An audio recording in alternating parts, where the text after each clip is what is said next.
This is the Morning Tailgate. Deuce! Goodbye! Into the end zone! 60 yards! Touchdown Raiders! With Vince Sapienza, Vinny Bonsignore, and Clay Baker. It's a trifecta for Bowers! His third touchdown of the game! And the Raiders with a chance to win it! On Raider Nation Radio 920. Fire up the cue! Grab a beverage or two and settle in. This is the Morning Tailgate on Raider Nation Radio 920, the flagship for the Silver and Black. Vince Sapienza, Vinny Bonsignore coming to you live from Las Vegas. Connor on the ones and twos here, June 29th, 2026. We are at that point where we're still in the next month is training camp, but a couple more days. And training camp will be this month. 3 weeks and change till the rookies report. The battle for Vegas between the team Brock Bowers and team Riley Smith representing the Golden Knights and Raiders took place this weekend. Mark Davis in attendance for the second year in a row. And, the Golden Knights went on to get the win. Everybody wins when it's in the name of charity. Right, Vinny? But, it was 2 years ago, and I've told the story with the battle for Vegas, how Brock Bowers just rolled up, did his media, said, hey, where can I get a mitt? Where can I get a bat? And they go, well, Brock, you're actually you're up at the home run derby. And he was the first one up, and he won. he just went up and won. Vinny, you call him all the time the natural, right? They just absolutely natural. But maybe the one stealing the show, at least for the Silver and Black this weekend, Kwity Paye. Kwity Paye hit 7 dingers in the game on Saturday, Vinny. Low-key, nice omen for what Kwity Paye might be able to do here in Las Vegas. Good morning. Yeah, very nice. Enjoy a little bit of softball. We've all played it, and to see guys that are not necessarily in their element, but let's face it, they were kids at one point. They all picked up a baseball bat, probably played some little league, and soccer and basketball. I talk to guys all the time about their. I love to hear what when you're at the highest level in the NFL or Major League Baseball or basketball. Hey, what'd you play previously? And it's very rare that I talk to anyone. Maybe this is different in hockey, but it's very rare that I talk to anyone that didn't grow up just like typical kids playing a whole bunch of sports. Yes, nowadays things are very, very specialized. Yeah. But I still think that there's room, and thankfully, at least from the kids that I talked to, whether it was track and field, baseball, basketball, some other sport other than their normal sport. And it's funny because at least people that I talked to said if I had to just play what I play, I probably wouldn't even be here. I would have been so bored and so drained and so worn out and all that. Glad that I had the background that I did. So you see some of these guys like Kwity Paye. There's no way that he hasn't swung a bat in his life. He just can't get up there and do that. So really cool to see those guys a little bit out of their element, but basically kind of harkening back to when they were kids. Yeah, a lot of fun, a lot of power generated from Kwity Paye in the lower base area. A lot of power on that whip. But we're going to get to a couple things here before we get to our topic of the day. But very cool seeing the local guys, Jalen Naylor, Jonah Laulu out there. You know what I mean? Like being part of the community. How many times have we gotten the chance to talk to Jonah? And, parking football to the side for a minute, but it's always intertwined, right? And he always talks about his love for being able and how blessed he feels to be able to play in front of friends, family, and where he grew up, right? And Jalen Naylor in his short time with the Raiders has already done that same thing. He's been at many Golden Knights games. He's done different camps, just been around town, right? Just talking about how nice it is to be back home and what that means to him. It was cool seeing them again. It's always a great event, always a lot of fun. So the ballpark was absolutely packed. Love that. I know a lot of members of Raider Nation Radio who listen on a daily were there, got to experience it. So very, very cool and very a great part of that. And I like how it was a little earlier this time around because before in years past, it was always like the week before Raiders training camp, so it was a very kind of different mood. You know what I mean? At least in the Raiders dugout, because they could have fun, but there was work like in the not too distant future. So the timing I thought was perfect. One other thing I want to get to, and I do just want to get your thoughts. Obviously, the news that broke this morning on Good Morning America, Chris Johnson revealed that he was diagnosed with ALS at 39 years old. And it was jarring to see some of the images from that interview, how far along he already is in the process, diagnosed in 2025, I believe it was, and just sharing part of the journey. He's had, it's one of those reminders, Vinny. You see these football players or athletes in general, and we talk about it, the 1% of the 1%, and you see them, they are bigger than life, and then moments like this happen and life hits you, and literally out of nowhere, and that was tough to see. Obviously, thoughts, prayers, and everything, good vibes can only is only what's being sent toward him and his family. But man, that was something tough to hear and see today. Yeah, and just a reminder, underneath all the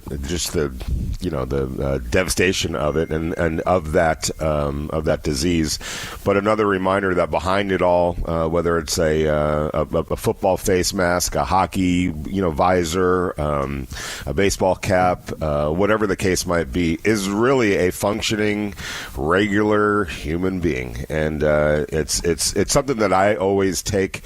I'm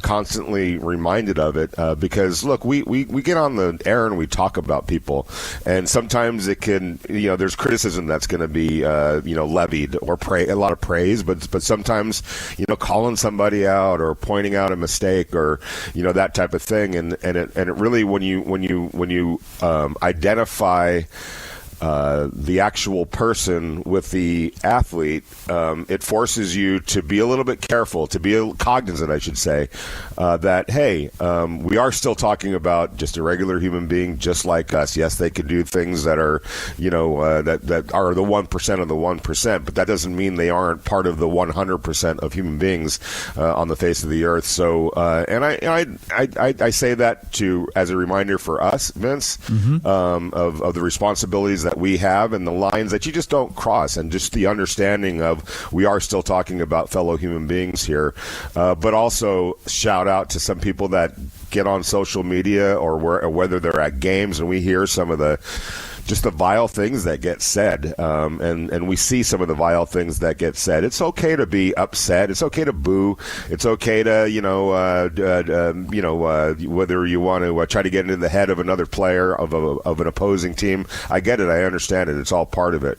But there's lines that you should always be aware of, and maybe it just starts with understanding that person is a regular human being. He's got and she has emotions and blood running through their veins just like you do. They've got family, they've got issues, and obviously seeing this brings that home. There's nothing, I don't care how big and strong you are, how mentally tough you might be, any of those things, you're still susceptible to some of the bad things that happen to us as human beings, diseases and things like that, or tragedy. So always be aware of that is all I'm saying, because it's easy to sit there in anonymity sometimes, or behind your keyboard or on your phone and just throw out, really terrible things, saying terrible things. Just remember that there's a real human being on the other side of all that. Well said. Very well said. And again, I think it's a great reminder of all that. Man, 2009, was he electric? I mean, he was electric that season. Remember, he and Adrian Peterson, they were two completely different running backs. Right.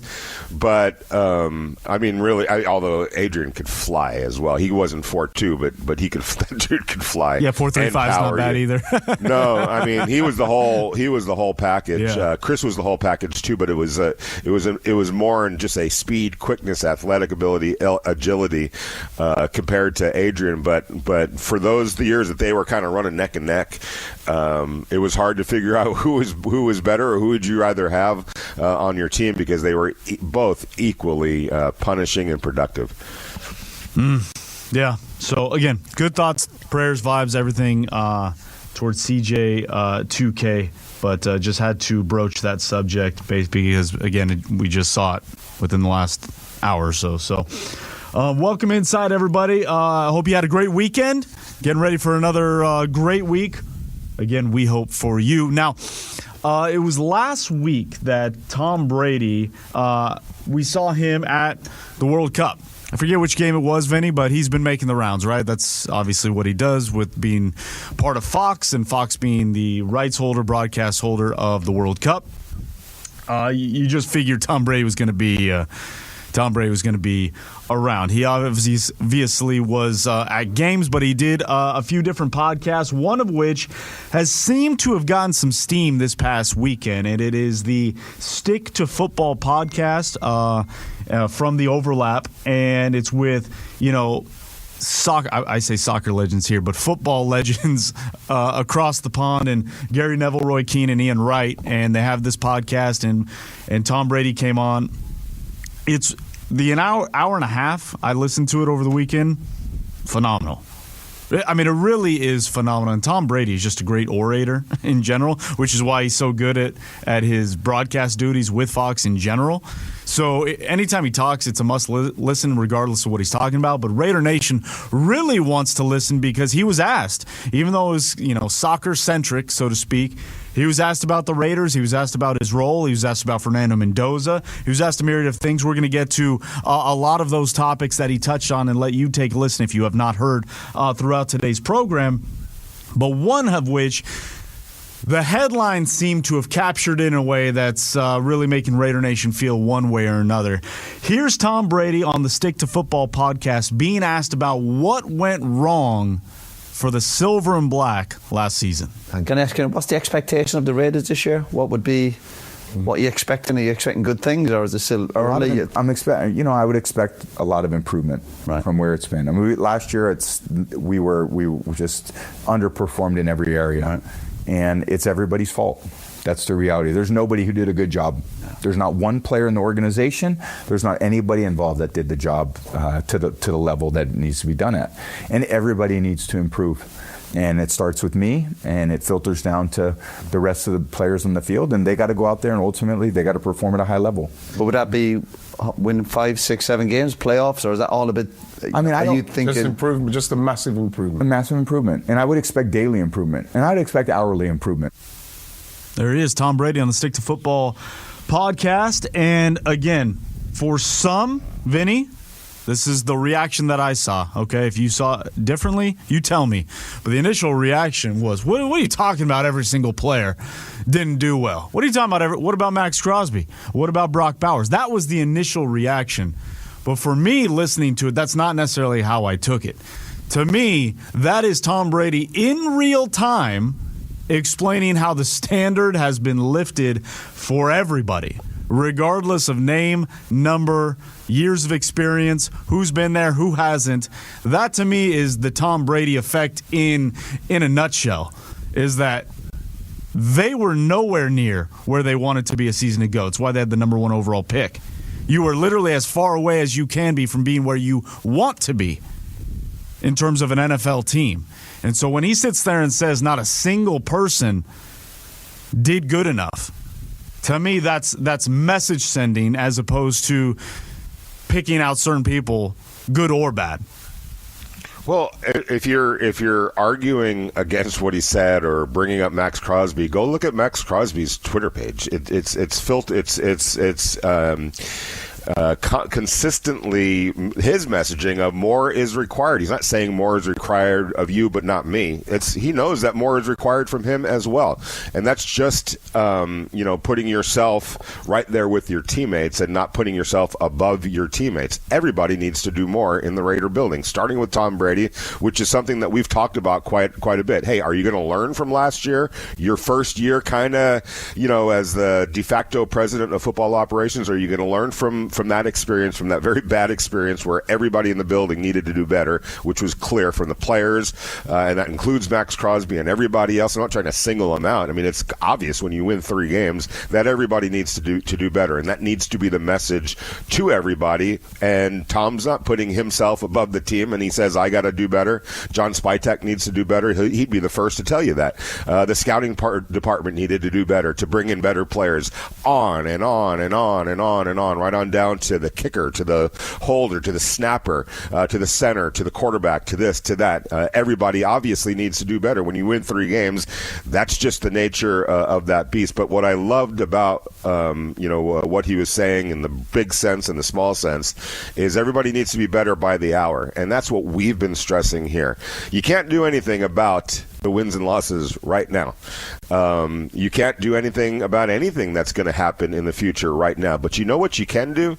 You can master and maximize and get the most out of the next 5 minutes, the next half hour, the next hour, the next, what we keep talking about, step that you have to take. You can manage and master and maximize every single step. The very next step is what we keep calling it, Vince. Mm-hmm. And if you continue to try to maximize, just be the best you could possibly be, in that next step, then you're gonna, and collectively, and I'm talking about from Tom Brady right on down, if you can do that in your job, and whatever your role is, and whatever you have to do to make yourself the best possible version of yourself to then carry out everything that you're going to be asked to do at a certain point this season. If you can do that as a collective team and organization, as sure as I am sitting here right now talking on the radio show on a Monday morning, you're going to get where you want to get. That's how you get to the successful places in life, in sports, in everything, is by taking advantage, every advantage that you have to master and maximize the next step. That's what you can control right now. You can't control the wins and losses right now. At some point you can. And even at that point, you can't necessarily control the outcome, but you can control your next rep, your next snap, your next read, whatever the case might be, the next pass that you throw, the next pass that gets thrown to you, you'll have a chance to at least maximize those opportunities. And if you do that at the highest level and the most cognizant level and the most dedicated and determined and disciplined level, those outcomes are going to start turning favorable as well. We talk about self-awareness all the time, right? And how important that is, not just for a person, but an organization, and in terms of, not lying to themselves in terms of what is expected, what is, quote, required. I don't believe for a second Tom Brady asked to go on these podcasts or has an agenda when speaking. You know what I mean? But I feel he uses every opportunity to send a message. And I think that it's somebody who's very self-aware of what his role is now, right? And it feels like it's happening more and more in at least this time around, even compared to a year ago at this time around, in terms of him talking more about the Raiders, in terms of him, I don't know what the proper phrasing would be, but just getting that message out of what it needs to be. He was a little bit more quiet in that regard a year ago, and it just feels intentional in everything he does. Not that he's seeking it out, but when he has the opportunity, he sits there and he goes, I expect massive improvement. And I'm not talking about just weekly. I'm talking daily and hourly. We have to get better every hour because of where we were a season ago. And if I am a Max Crosby, and this is just my personal take, I'm not Max Crosby or putting words in his mouth. I'm just saying, as somebody who talked to him at the end of last season, the first thing he said after the last game in which they won was, I didn't do enough. We didn't do enough. He started with himself, it became the team, and it wasn't enough. So when Tom Brady sits there and says not one single player in the organization or person did well enough from a football aspect to reach the level that was required, I personally love that, especially when that's coming from the owner, the GOAT, a TB12. Well, if you're anybody on the Raiders football team and you were asked if you were satisfied with your own performance last year, and if there's anyone on that team that says yes, hey, here's the door, because we don't need that.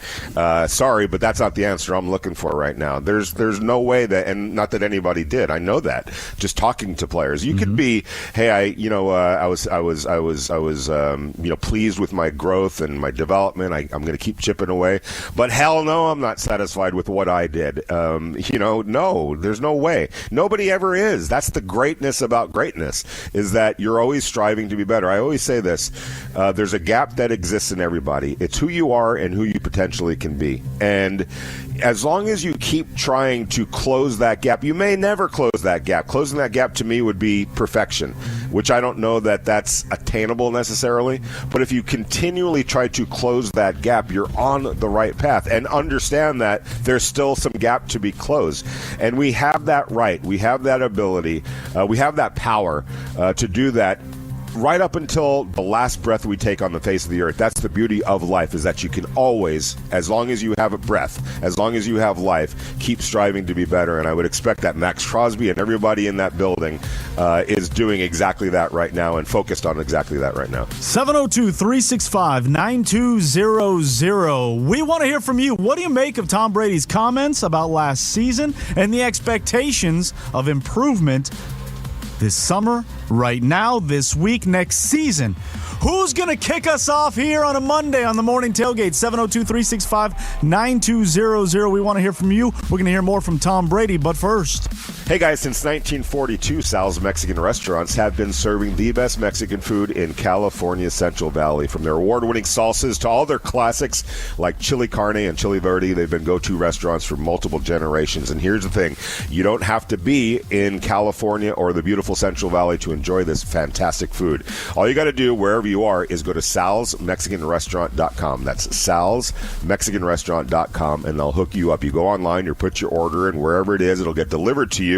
And this way, your next party, your next family get-together, or your next tailgate is set up. If you do live in the Central Valley, maybe you're passing through, make sure to stop by their locations. There are 3 of them in Selma, Fresno, or Madera. When you do, ask for Sal, Carl, or any of their managers, and please let them know that the Morning Tailgate and Raider Nation Radio sent you. And if you're not there, don't even worry about it. Just go to salsmexicanrestaurant.com.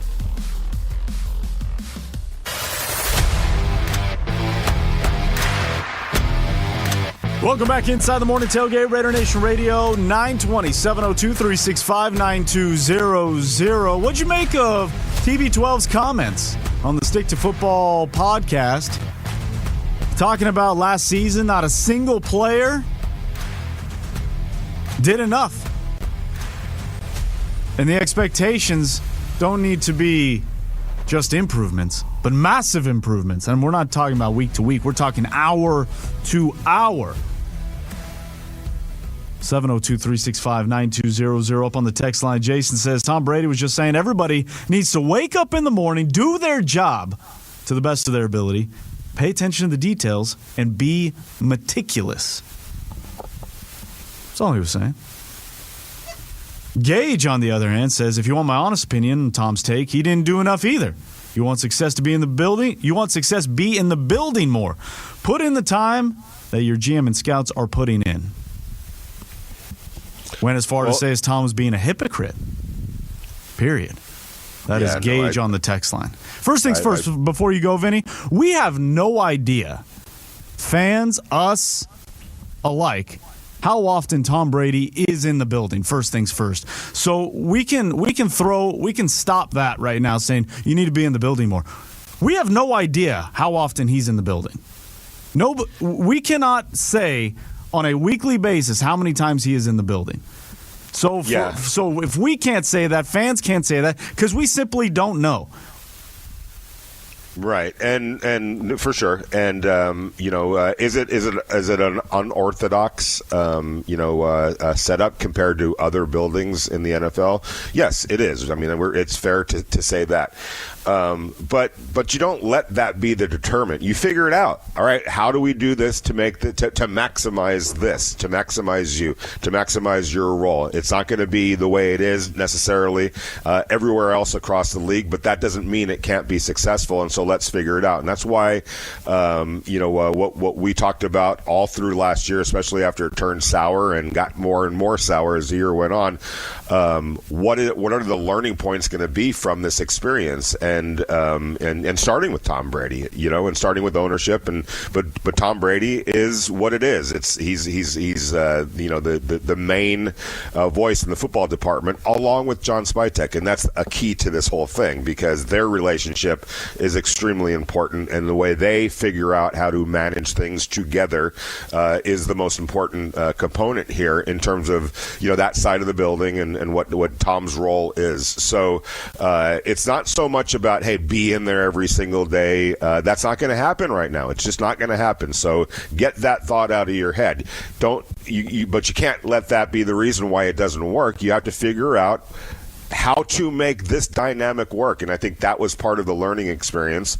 And I felt like there has been a little bit of a shift. You talked about how he's been a little bit more out there, with the role. That's obviously that's a part of it as well. I think there's reasons why they kind of eased into this whole thing and didn't exactly tackle, hey, Tom Brady is basically in charge initially, and so. But now I think everybody's a lot more comfortable with the setup, with Tom Brady's presence, with Tom Brady's role, how you're going to manage that role with some of the other endeavors that he has in his life, and be more accepting of it, be more open with it. We saw that when the Raiders fired Pete Carroll, and the statement that they put out, they put Tom's name on there right alongside John Spytek and made it clear this is them. They're in charge now to get the new coach in place, to get this thing fixed is basically what that screamed, what that statement screamed. So I think with more of an openness about it, and everyone kind of learning through that first year of how this can work, what can we do that's better, and how to make this better. I think it's going to be an ongoing learning process. But again, I reiterate that's not the reason why this didn't work last year. And you learn from the good and the bad and try to apply it and make sure that the bad gets minimized this year and there's more good than bad. And it can happen. I firmly believe that this can work the way it's constructed right now. There's no reason it can't. And the other part to that is Tom Brady in that clip. And Connor, we'll run it back here in a little bit, but in that clip, Tom Brady says, I didn't do good enough either. Right. Like, he wasn't just pointing the finger. He was being part of the collective. And so, we got to stop listening to what we want to hear and listen to what's actually being said. He started with himself. How can we come back and say, well, he needs to take responsibility? That seemed to be what the gist of the hello. He literally called himself out. I mean, hear what he's saying, and it started with him. He made that very clear. But that's what I mean. When that part of the clip gains steam, every headline, and again, I know you understand this, but we have to be transparent about it. The headline was not a part of it. It was not one player in the organization was good enough last year. That was the headline. That was what everybody clicked on. We understand why they do it, but again, context and listening to all of it is very important, which is why I wanted to make sure we led with the sound before we even started reacting to it. He was being part of the collective, and you called it unorthodox. I think that's a good way to phrase how this is all working with Tom Brady and his other requirements elsewhere. However, I don't see it much different than any other owner speaking in any other capacity. Right? Like if any other owner elsewhere, I don't know how often an owner speaks to an NBA team, like in person. Or I know Bill Foley doesn't speak to the team of the Golden Knights regularly, if ever, right? Like it's a rarity, so to speak.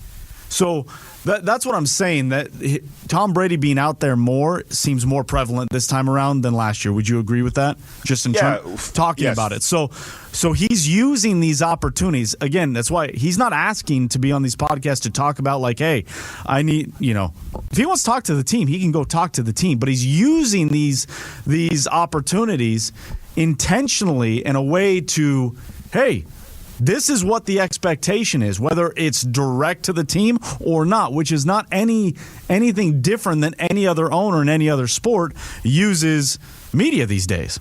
But I think there's a little bit of a difference in that, like, Bill Foley doesn't run the hockey operations. Fair enough. Yeah, that's fair. Tom Brady does he does run the football side of things, again, along with John Spytek, but. To your point, like the general manager rarely gets up and talks in front of the team. That's the coach's job. But that doesn't mean when the general manager does talk, get out in front of the cameras, that everyone's not listening from right on down to every player on the team to kind of, to listen, to hear, and to heed in some cases. So and you also have to, and I got to say this real quick, and I don't want to be sanctimonious about this, but you mentioned, hey, the headline. And I know that the headline can be catchy, for people. But if you do click on the headline, please read the story or watch the full video. Sometimes the full video can get edited and all that kind of stuff, and you just see what they want you to see. We know how that all works out. But if you're going to click the headline of the story, wow, and don't just read the headline and think you know what the full story is. It's a common mistake, and I'm guilty of it too. Sometimes I just scroll and I see headlines, oh, that's weird, or that's whatever, and then I don't click onto it to actually read the story to get the full context of what was actually said. Just don't always rely on the headline. And that's just me getting on my soapbox a little bit, because I see how or just misconceptions and misunderstandings can be created simply because you looked at the headline and didn't read the actual story. So Tom Brady was also asked on the Stick to Football podcast about the relationship, the working relationship with Juan Fernando Mendoza, the quarterbacks in general, and for all those that want more hands-on, and I think who wouldn't, from the GOAT, TB12, here's what he had to say when asked about what his relationship is and will be like with the number 1 overall pick. What's your advice? What have you been speaking to him regularly? Yeah, I talk to him all the time. Yeah. And a lot of times I ask questions about what he needs in terms of his development. And again, I see it as 3 different buckets. There's a physical development. Yeah. The actual skill, throwing the football, dropping, how you're training, how you're eating, all the physical parts. There's the mental part. What do you know about the plans? What do you know about all the plays, your reads, your drops, your footwork, the strategy? How can I teach you and develop you all the toolkits you're going to need to get us in the right play? And then the emotional part is, I think, always the touchy part about sports and athletes. The emotional part of all of us, that one day we perform great and the next day it's still the same guy, we still are smart, but emotionally we just don't feel that good today. Why not? Why can't we repeat great performance every day? So the emotional part is, there's an emotional volatility to all of us, and I think the more you can minimize that, the better. So that is TB12 on the Stick to Football podcast, and kind of a nice circular moment from what we touched on at the top of the show, right? These guys are humans. And Tom Brady says maybe the most important part is the fact that they are humans, and that as he called it, the touchy point in terms of just the day-to-day. They're not robots, despite what many people believe, especially about a Fernando Mendoza, who they call him a robot. But really, the only football robot is Brock Bowers, as we've learned. That is according to Clint Kubiak. But you get my point. And so I thought it was, again, love hearing that, because for all the people that sit there and say, like, we need you hands-on, we need you in the building. Okay, that's fine. That's fair to ask, especially when you're the greatest of all time. You have a number 1 overall pick and the opportunity to kind of give him all the knowledge that is in your brain to him. But to me, it's less about that's probably the lowest on the totem pole in terms of the physical stuff, because there's only so much Tom Brady can do. It's that psychological part that can really help elevate and expedite whatever process or runway that is Fernando Mendoza. Yeah, and if there was something, and I think it's huge, and he's a huge asset, and he's always a phone call away and a text away from obviously the most important player on the team, and I'm not trying to put Fernando above this guy or that guy, but your quarterback is such an important part of your success or sometimes failures that we'd be naive not to put him there. When I think about Tom Brady and his role and hey, be there every day, there's something that I want to bring up that I don't know if I'm sure Warrior fans understand the role that Jerry West played in their success, right?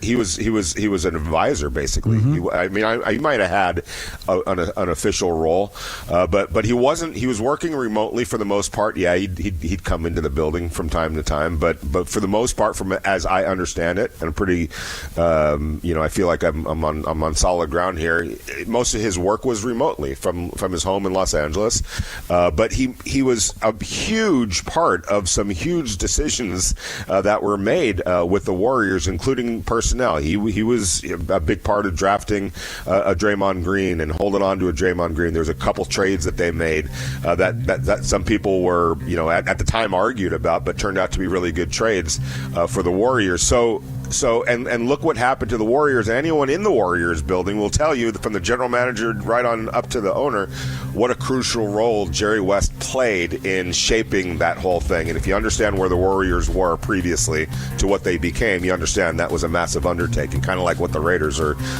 charged with right now. So it can definitely work where you're not there every day, but your brilliance and your impact can be made, felt, and ultimately realized.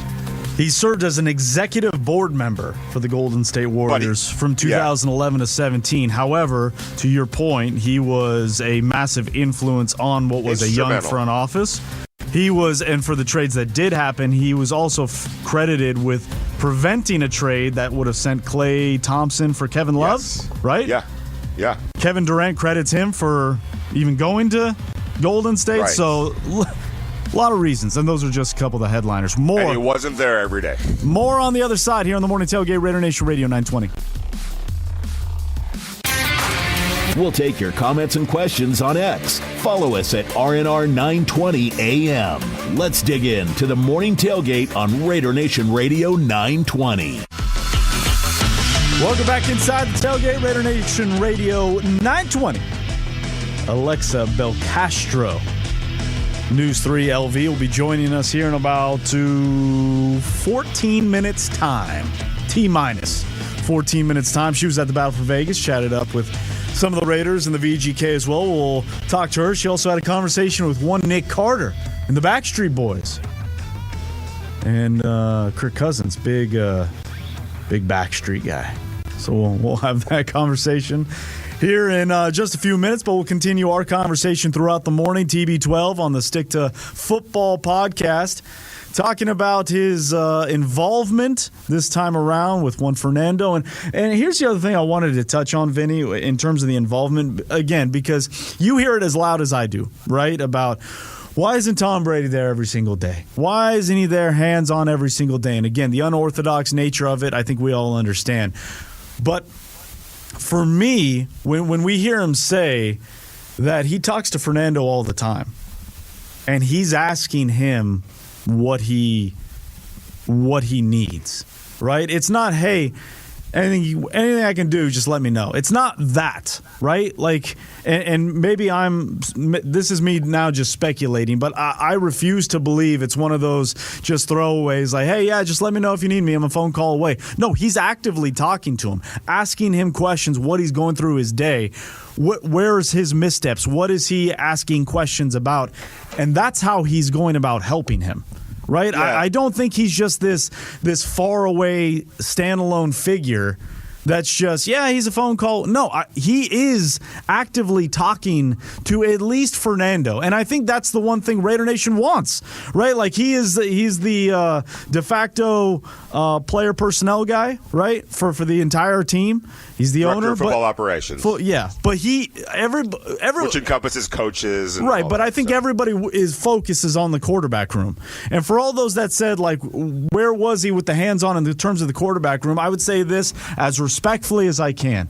What was he supposed to do with Geno Smith a year ago? Well, yeah, look. This is the time now. This is where you see the fruits of that relationship and ownership and partnership is with Fernando, and I think we're getting it. We may not see it transparently, but I believe based on everything he has said on this podcast or another that is happening. Yeah, and well, first and foremost, he led the charge. There was a key part of the charge to identify Fernando Mendoza as the guy and go through that process in making that determination and that decision to bring Fernando Mendoza, to use the first pick overall in Fernando Mendoza. And I know that, in a lot of quarters, well, that was an easy decision. I mean, it's not as easy as you think. You're not gonna leave any stone unturned, and a lot of eyeballs were on Fernando. A lot of people talked to Fernando from the organization, Tom Brady being one of them. So it wasn't just what he was doing for the quarterback room. It was identifying the quarterback that you were going to eventually hand the keys of this franchise to, i.e. Fernando Mendoza, and then taking it from there. And I got to say this, too. By now, Fernando and Tom, I can assure you, have gotten through all the pleasantries. Oh, my gosh, it's Tom Brady and blah, blah, blah. Right. All right, so now they're talking football as a young player and, this quarterback Svengali, this guy that has done it all, and you're going to now listen to him. But you're not doing it in an aw shucks, oh my gosh, it's Tom Brady type of a thing. That's not how that works at this level. And I'll give you a great example of that. There's somebody that, even though I'm not a Dodger fan, there was something always that was just mind-blowing about seeing Sandy Koufax at Dodger Stadium for me. And for all of us, basically, fans, the media. It's Sandy Koufax. Like, he's just held in such reverence because of what he meant to the Dodgers and to baseball and, all the no-hitters, everything. It's Sandy Koufax, arguably the best left-handed pitcher of all time, right? Mm-hmm. And so, and he's just, he doesn't come around often. So when he does, it's like, a king or something like that coming around. There's just like, oh, that just kind of took my breath away a little bit. So he became a big part of Clayton Kershaw, because Clayton Kershaw, a left-hander, he's a left-hander. He's one of the great pitchers of all time. I want to be one of the great pitchers of all time. So they became, really close, and Sandy helped him a lot. And so one day we're talking to Sandy. It might have been opening day, and he pitched, and Clayton pitched opening day, and Sandy Koufax was one of the great Dodgers that they brought out to the mound to throw out the first pitch, and everyone's just blown away because they waited until the very last second, and now Sandy Koufax, nobody knew he was going to be there. The whole stadium erupted. It was craziness, right? So afterwards, we're talking to Clayton Kershaw, and it got to this point where Clayton was just kind of laughing. He's like, to you guys, he's Sandy Koufax. Oh my gosh, Sandy Koufax. But to me at this point, it's just Sandy, another dude that I'm learning from, and we're friends now, and so all of that had faded away to now it's just two baseball players talking, and so yes, Tom Brady is Tom Brady, but now those conversations are, all of that pretense has been removed, and now it's just the nuts and bolts of, hey, quarterback position, what can I do to help you? I'll ask you some questions so I know that you're on the right path. You know that you could ask me whatever question and take whatever information I give you and apply it. So there's no more, oh my God, it's Tom Brady. It's, hey, that's Tom. He's part of the organization and he's here to help me, and I'm going to listen to everything that he says and apply it however I can apply it. And I think the other part of that is a credit to Tom Brady, because even during his playing career, while he was the guy, he was always one of the guys, though, in the room, right? Like, every teammate that we've ever heard talked about how Tom was just one of the guys, even though he was Tom Brady, right? Even though he was on his way to becoming the GOAT. He was Tommy. And, he was. Yeah, exactly. He was literally Tommy. Exactly. That's what I mean. He was the guy buying Uggs for everybody. Yeah, and sometimes a round of beers. So, which even more important. 702-365-9200. Very, very much more important than hugs, in my opinion. Well said. Well said, Vinny.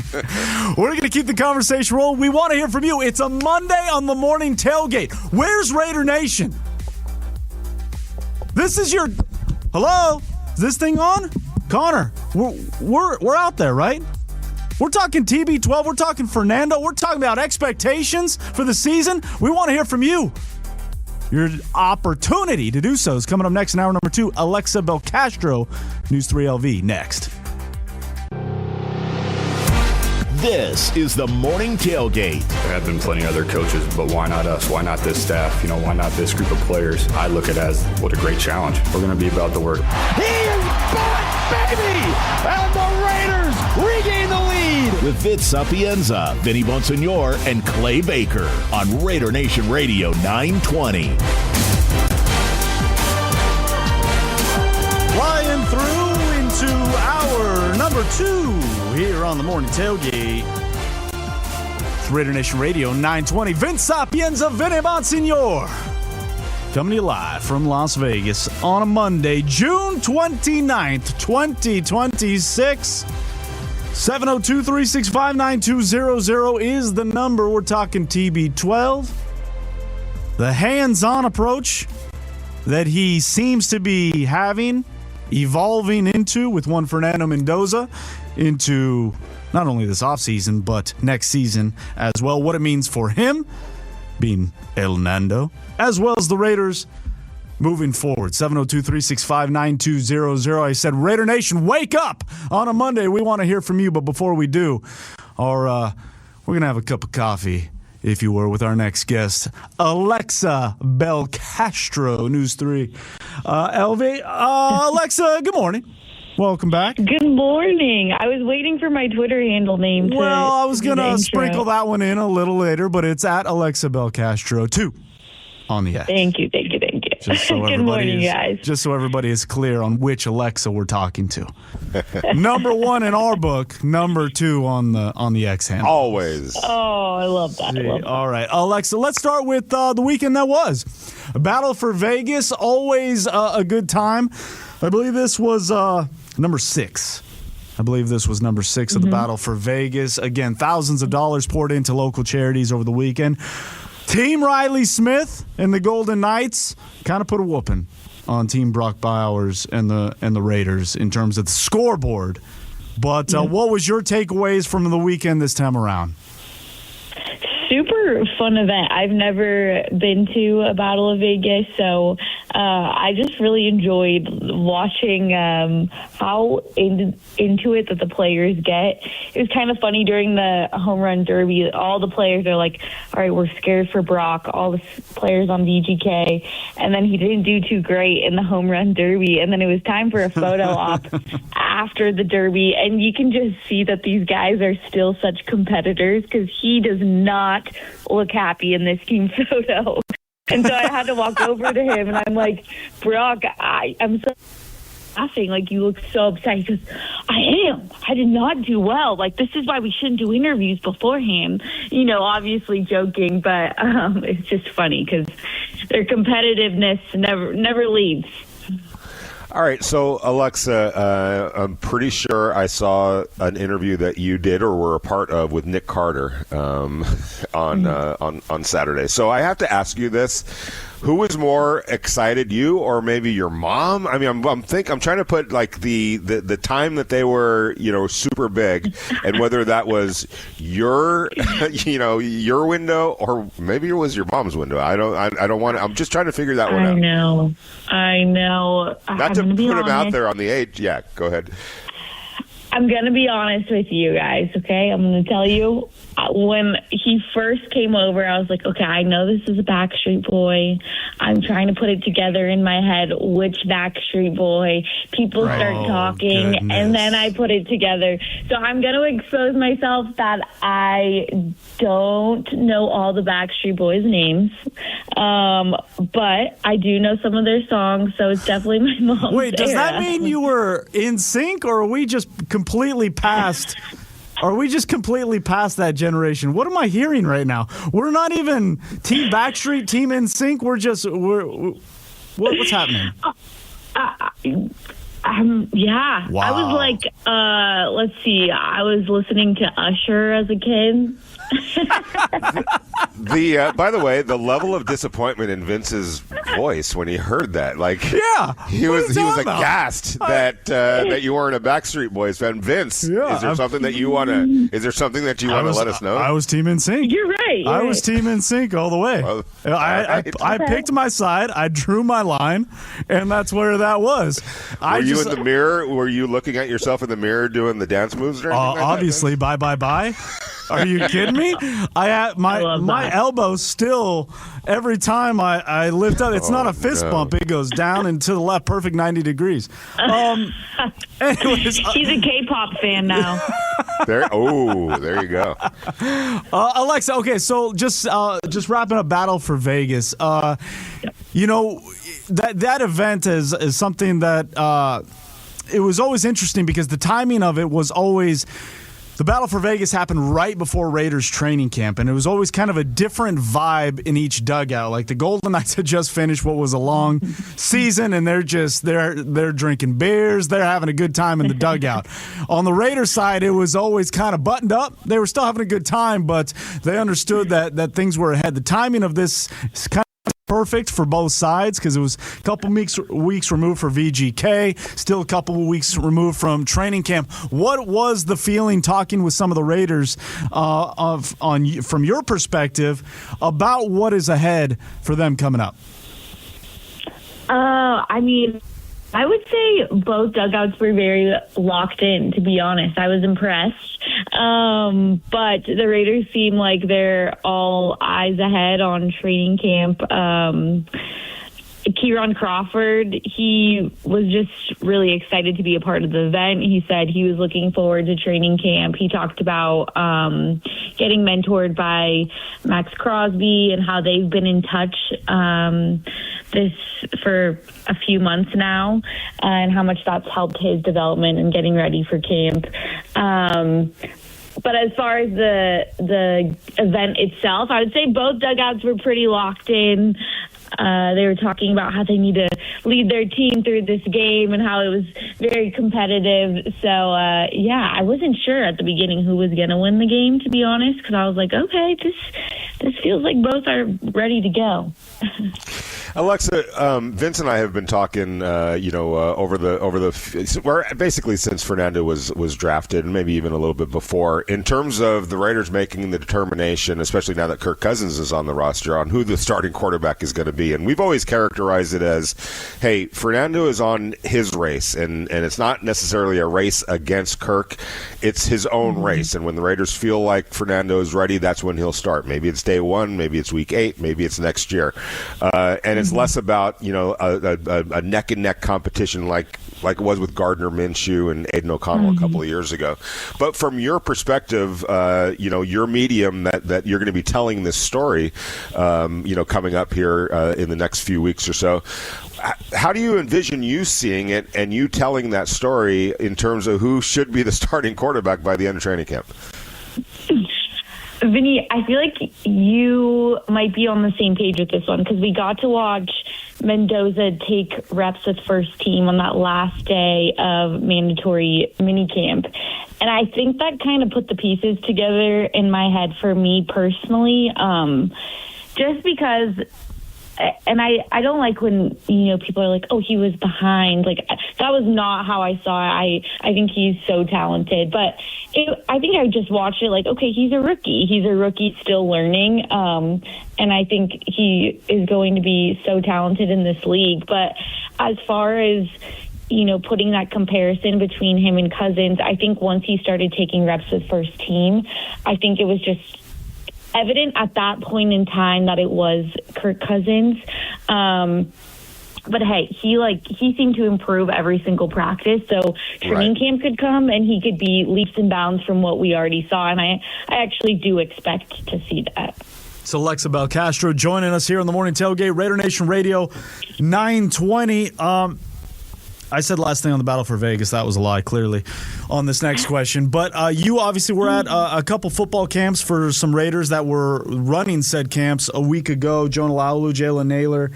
And we've talked to, over the couple of years that Jonah's been with the organization, how much it means to him to be able to not just play for the Raiders, which is an iconic franchise in and of itself, but to do so in front of friends and family. Jalen Naylor now has that opportunity. We've seen him at the Golden Knights games. We saw him at the Battle for Vegas. He's doing camps here locally. You've been able to talk to him. What have you been able to gather from Jalen Naylor, not just on a personal level, but the opportunity that now he has on the football field, no longer behind the likes of a Justin Jefferson or a Jalen Naylor or Jordan Addison? Yeah, I think this could be I think this will be the biggest season of his NFL career. He has a lot to prove in the sense he has an opportunity to basically, as of right now, if the roster stands, be wide receiver one. And I think there's a lot that he can change his narrative this season. I mean, he's never been a true wide receiver one. And I think he's so talented and he's going to be great on the roster. But as far as this new role that he's taking on, I think it's going to be a big season for him. And he seems really excited to be here. He said it's a full circle moment for him. And he has a huge support system here. He had family at the camp. He has friends here. So I think this is a great spot for him. He did mention winters aren't his favorite, so I think he's just enjoying being back in the Las Vegas heat as well. All right, Alexa. So there's rumors swirling that the marriage between Taylor Swift and Travis Kelce is getting ready to happen. I think it's July 3rd. Oh, you scared me. I thought it was some bad rumor. I was like, no. Oh my God, Vinny, the way you prepped that, I was like, what? Did I miss something? No. I'm all for love. Good, I'm all for vows. I'm all for all of that stuff, man. I'm a big softie when it comes to all that type of stuff. So it looks like it's going to be at Madison Square Garden. It looks like it's imminent. It's coming up here pretty soon. I have to ask, I mean, is that something that you would be interested in? As the date gets closer and take out the Chiefs and this and that, I would love to attend this wedding, and I would for sure love to attend. It sounds like they're having a big bash at Madison Square Garden. That sounds like where the reception is. Can you imagine having your reception at Madison Square Garden, inviting a bunch of your friends? How curious, how interested are you in this wedding? And if you had to pick an artist that you would love to see performing at that, maybe even Taylor gets up there and sings, but who would you want to see at that reception? Well, we were talking Backstreet Boys. Now we're talking my language. I'm a secret Swiftie. I don't even know if it's a secret. There you go. So I'm looking forward to the wedding.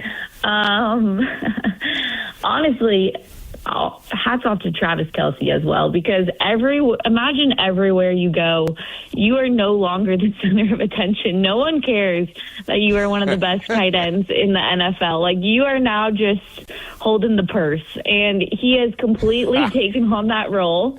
I think so great. But I'm looking forward to the wedding. I'm not going to be there. I say that like I'm looking forward to going, but I'm looking forward to all of the coverage of the wedding. I wish I was going. I heard Madison Square Garden because there's no windows, so I don't know how much coverage we're going to be able to see. No natural light. I know. Isn't that a problem?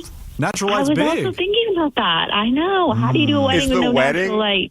Is the wedding at the Garden, or is it the reception at the Garden? That's what I have a feeling that they're going to do. This is a good point. Yeah, I think that they're going to. I think the wedding itself is going to be. When is this happening? But I don't know. When is this happening? July 3rd is the rumored. Put it on your calendar. Yeah, is the rumored date, and so it should be. They're trying to upstage America's 250 birthday. Are you for real? I think. Are you for real? There was no. That's kind of messed up. You think they'll have Taylor Swift's favorite holiday? So is it? Yep. Yep. So you are. That's not a secret, Swiftie. The fact that you just knew her favorite holiday and just whip that off the noggin. No media credentials for this wedding. Nowhere to apply. No portal to. No portal. I'll check. Will you need a parking pass? Parking. I imagine parking will not be provided. Or if they do, it'll be valet, and you'll have to get reimbursed. Yeah, you're right. Well, just since we're completely off the rails, I just got a text from my wife that apparently my daughter listens to K-pop, and I did not know that that's what that was. That she listened. I didn't know that that's what it was called. So I guess I'm familiar with K-pop. There you go. I knew you would know. I just didn't realize that I was that old to the point where I'm talking to Alexa and she's not of the NSYNC Backstreet generation. No, not at all.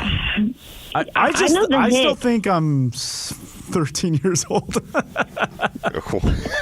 In many ways, we really are, Vince. Yeah, Let's face it. Yeah, many of the listeners are like, yeah, we know, Vince. We all agree. I'm 12 and a half. Let's put it that way. Remember that? How old are you? 14 and a half? Yeah, what? I have to watch myself because I say sometimes I'll be like, "Oh, I'm scared. I'm getting old," and then I'm like, "Alexa, you need to stop saying that." Yeah, you just call us and you won't be. Yes, exactly. Just think of Vince and Vinny. You're like, yeah, I'm not even close to being old. What am I thinking? She's gonna be like, "Who's in sync? What is he talking about?"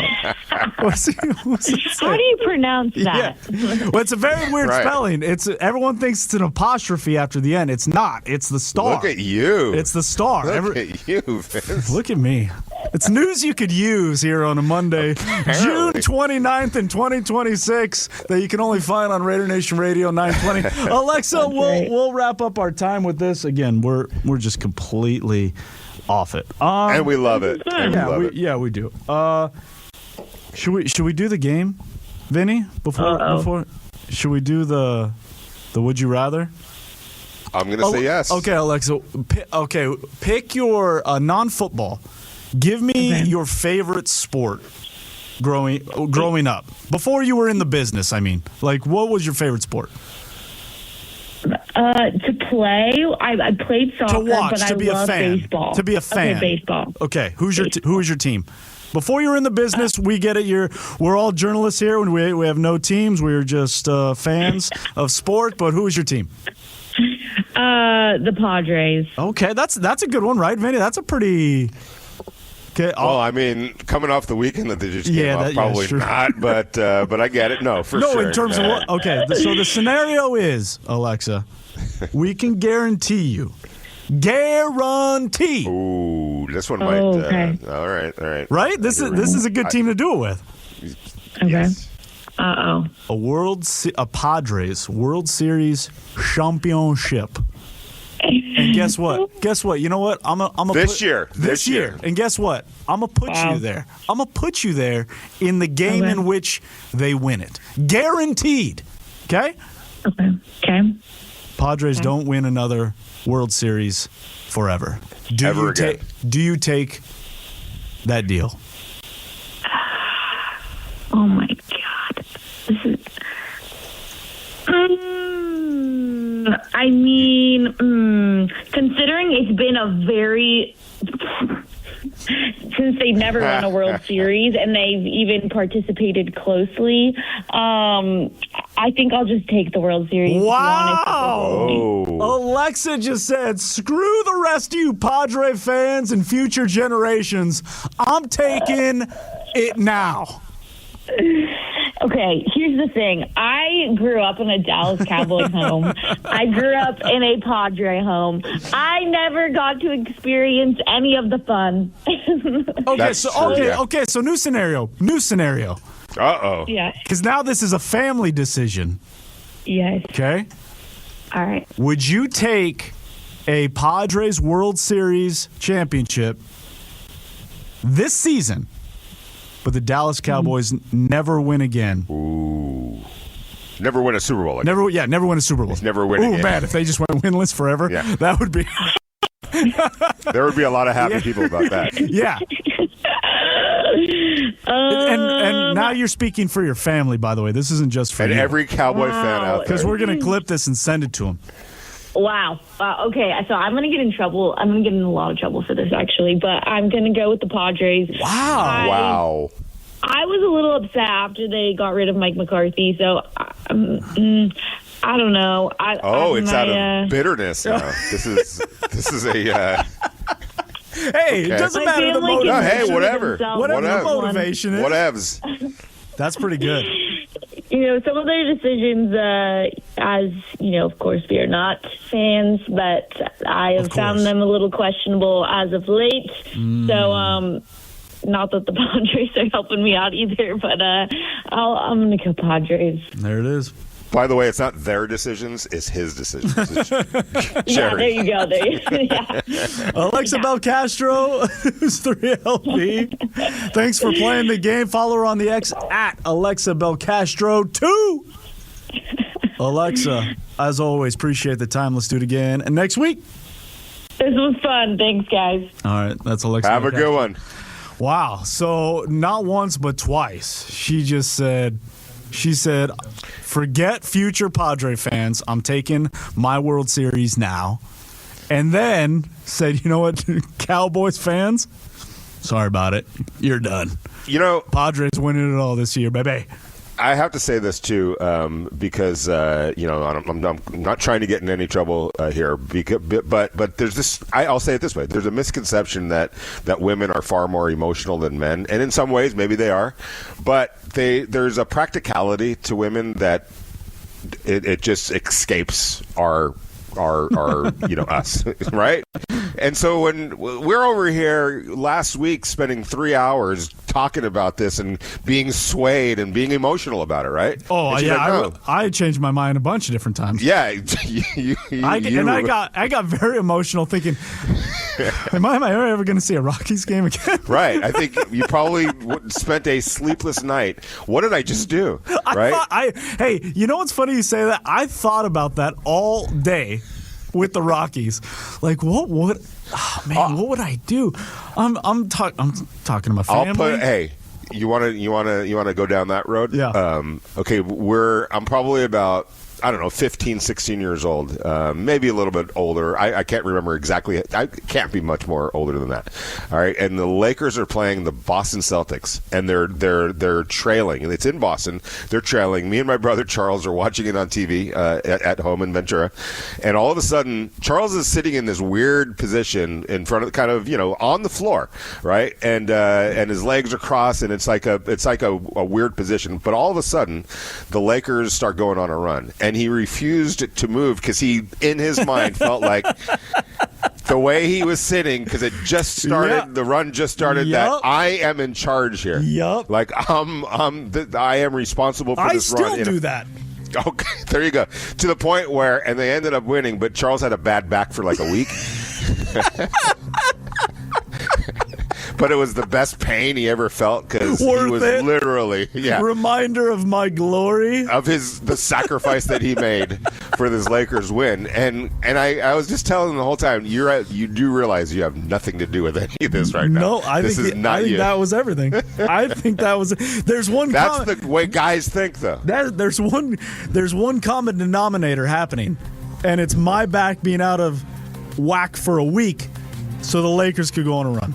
Exactly. And he's, to this day, I swear to God, to this day, he's like, no, I was definitely responsible for that win. They felt it. And I still walk with a limp. They felt the shift. That was the butterfly effect. Right. 702-365-9200 is the number. We want to hear from you, Raider Nation. TB12, his impact, his influence, expectations. What'd you make of what he said? But first, we've got a pair of tickets to see Smash Mouth at the pool at the Sahara Las Vegas on America's birthday, the 4th of July. Tickets are in-house, ready to be picked up. All you got to do is call and be caller number. Let's go caller number 5. Caller number 5. Connor's going to hook you up with 2 tickets to see Smash Mouth 2026 at the Sahara Las Vegas, courtesy Raider Nation Radio Morning Tailgate here on a Monday.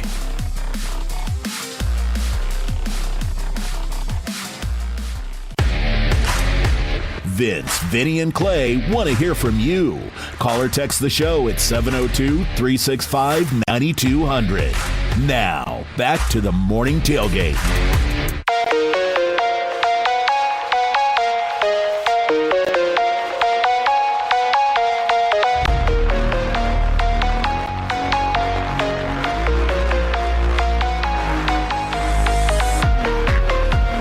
Welcome back inside the tailgate. 702-365-9200 is the number. Talking TB12, Fernando. But up on the text line, Vinny, I'm telling you, people love this little game. Raider T says, as someone who grew up in San Diego, as a Padre Raider fan, I'm taking the Padres World Series right now. I just do not trust them to ever get a consistent, successful organization and put it together. Yeah, I could see that. But you know what's interesting is that if you make a deal like that, then you know that you're never. It's like you made the deal, so you know what the deal is. So it's not like you would go into every year after that thinking that you had a chance. It'd be worse. That's what I'm saying. Yeah. That's why I couldn't do it. Like now, if you told me that, we're going to put you to sleep and you're going to make this decision, but you're going to wake up not knowing that you made that decision, and that every year after that you're going to go into that year thinking that you actually have a chance to win the World Series, I might actually take it, but I can't knowingly do it because I can't. Then I would be literally depriving myself of future, you know what I'm saying? Or a great run. That's the other part of it, is that you would be knowingly trading that off when, like if you were to ask an average New England Patriot fan going into the, 2001 season, whenever they beat the Rams, hey, you could win the Super Bowl this year, but you're never going to win another Super Bowl after that. I could see that maybe some Patriot fans but we've been dying with this team for all these years and all these decades. Yeah, I'll take my one, because what fat chance we're ever going to win another Super Bowl? We're the Patriots. Only for them to reel off however many they've won 6 and been to a whole bunch. So you would be potentially trading that off. You will go to sleep, or I will put you to sleep. Yeah, this is one way or another. But if you're telling me that I'm going to wake up not knowing that I made that deal, that is interesting. See, that's the after effect that is least talked about, is the feeling of going into every season knowing. Right. If you didn't know, that's a whole other argument, because you're ignorant to the fact. So it'd be like the Men in Black, where you would just where your mind would get erased. Maybe we have to add that into it.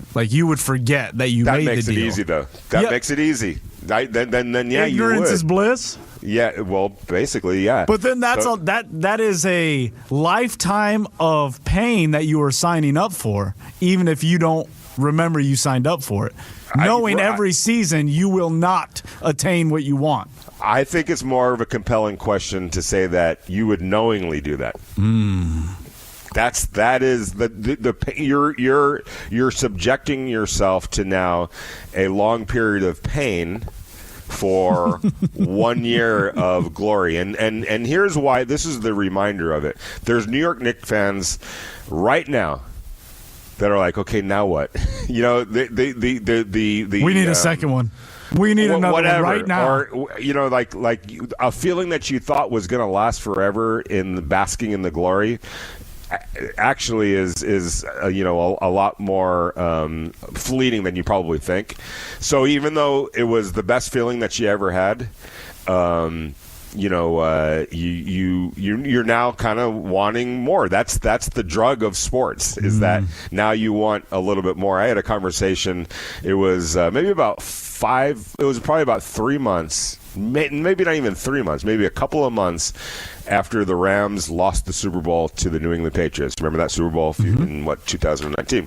So I'm talking to their general manager, Les Snead. We're at the scouting combine, and we're kind of off to the side. I go, and I hadn't really talked to him in depth since everything went down, and I asked him how he felt, and he goes, I'm still getting over it. And he explained it to me this way. He goes, when you get to the Super Bowl, for the, there's 2 weeks, right? There's 2 weeks between clinching, and I was inside their locker room in New Orleans when they clinched the NFC Championship game in kind of a miraculous, very controversial way.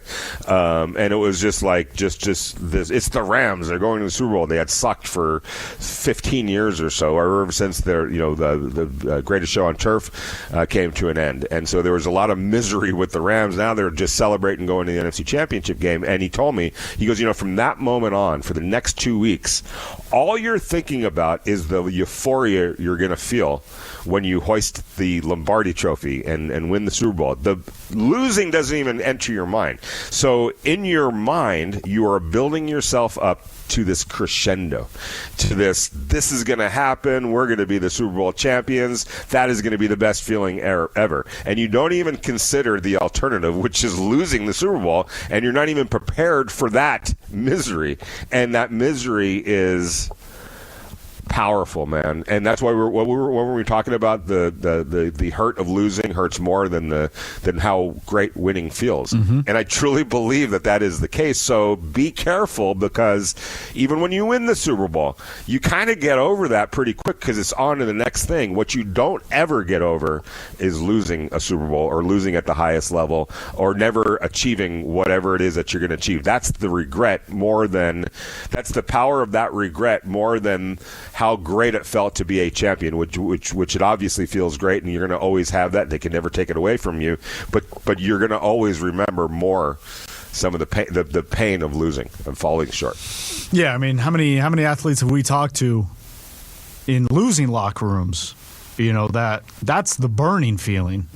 It's interesting because I remember, when the Golden Knights won in 2023, in the weeks following, right, that afterglow, that basking that you're talking about with the Knicks, I remember talking to a lot of them, that there was a feeling of, man, we did it, right? Like then it became, well now what do we chase? And there was a concerted effort because the team got together and like, we got to go do it again.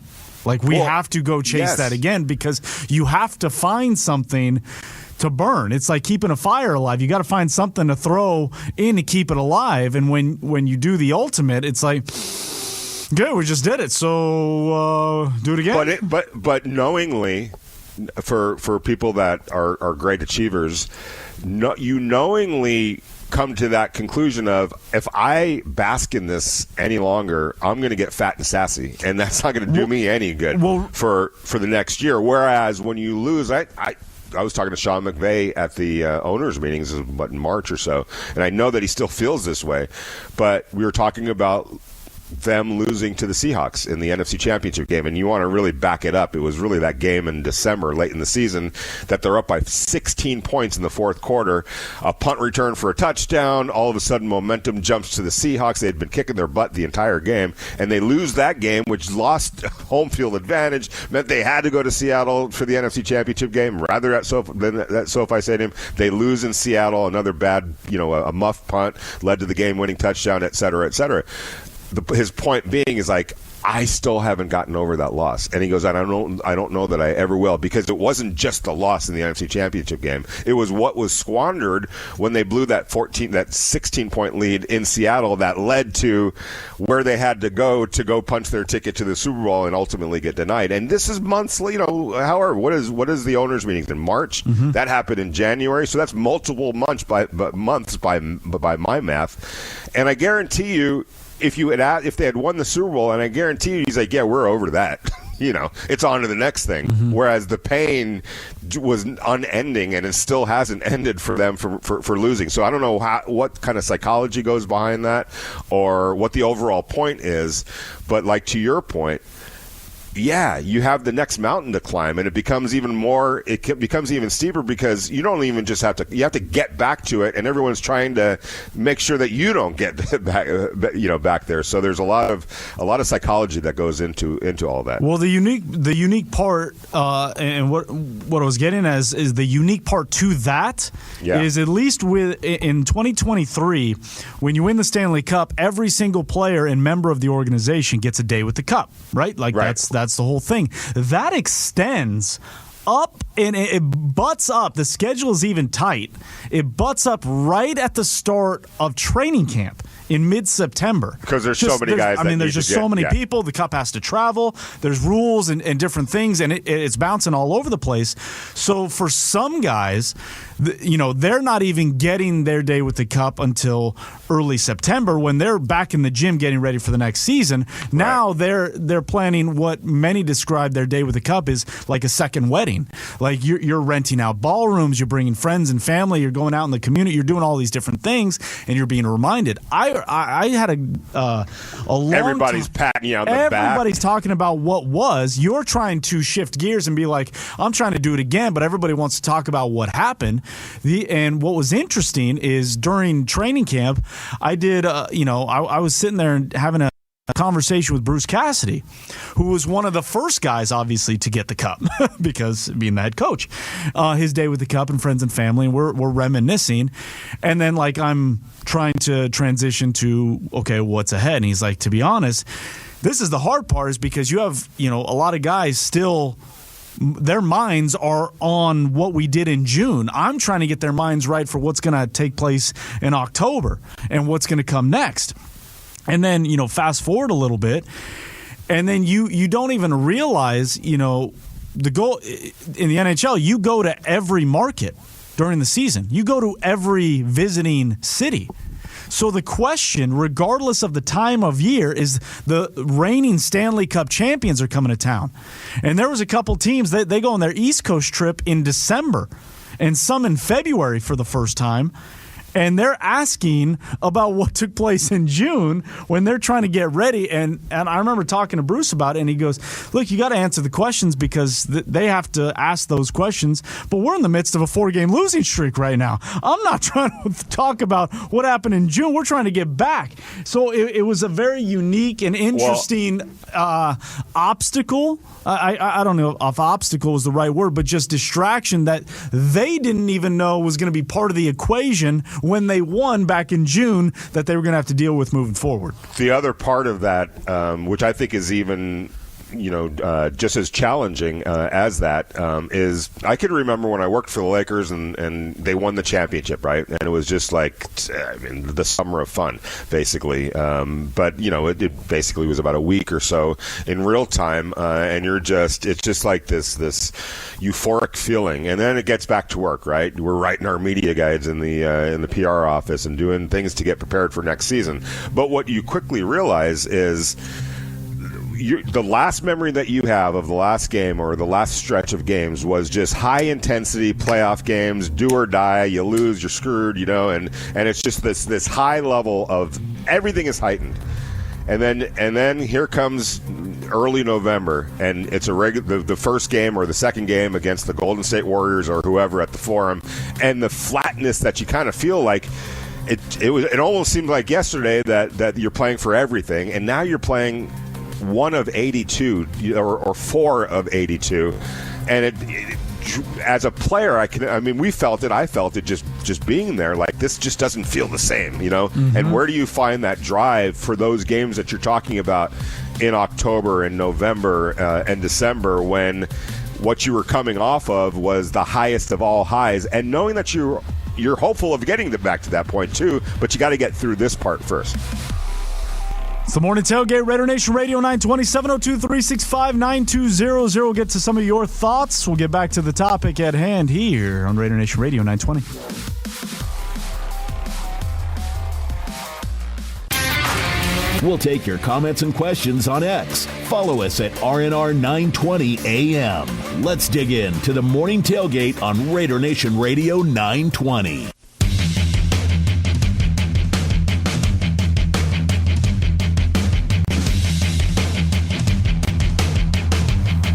Welcome back inside the tailgate, Raider Nation Radio 920. Up on the text line, Gage, kind of random. I would say yes, this classifies as random, but we accept all texts. We appreciate it, Gage. Thank you. But anytime the Rams get mentioned, it always comes to mind that St. Louis needs a football team. We just got back from St. Louis weekends ago. They still love their Rams, man. St. Louis, a proud sports town.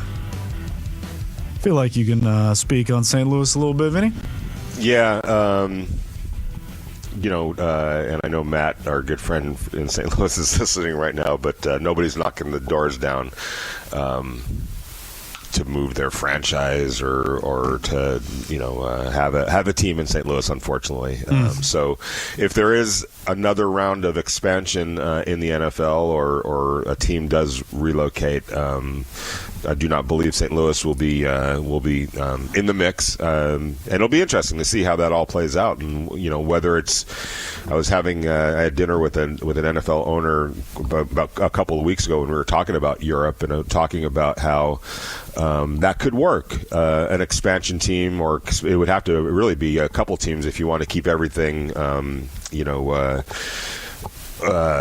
uniformed as far as the divisions and all that kind of stuff. It's more than just one team. That would throw everything kind of out of whack. And what it would take, and it was interesting if we want to go down this path real quick, because he brought up something that I wasn't even thinking about, and that was, for that to really work, you would have to have a TV rights deal there that supersede. I mean, in addition, obviously, to what you have in America.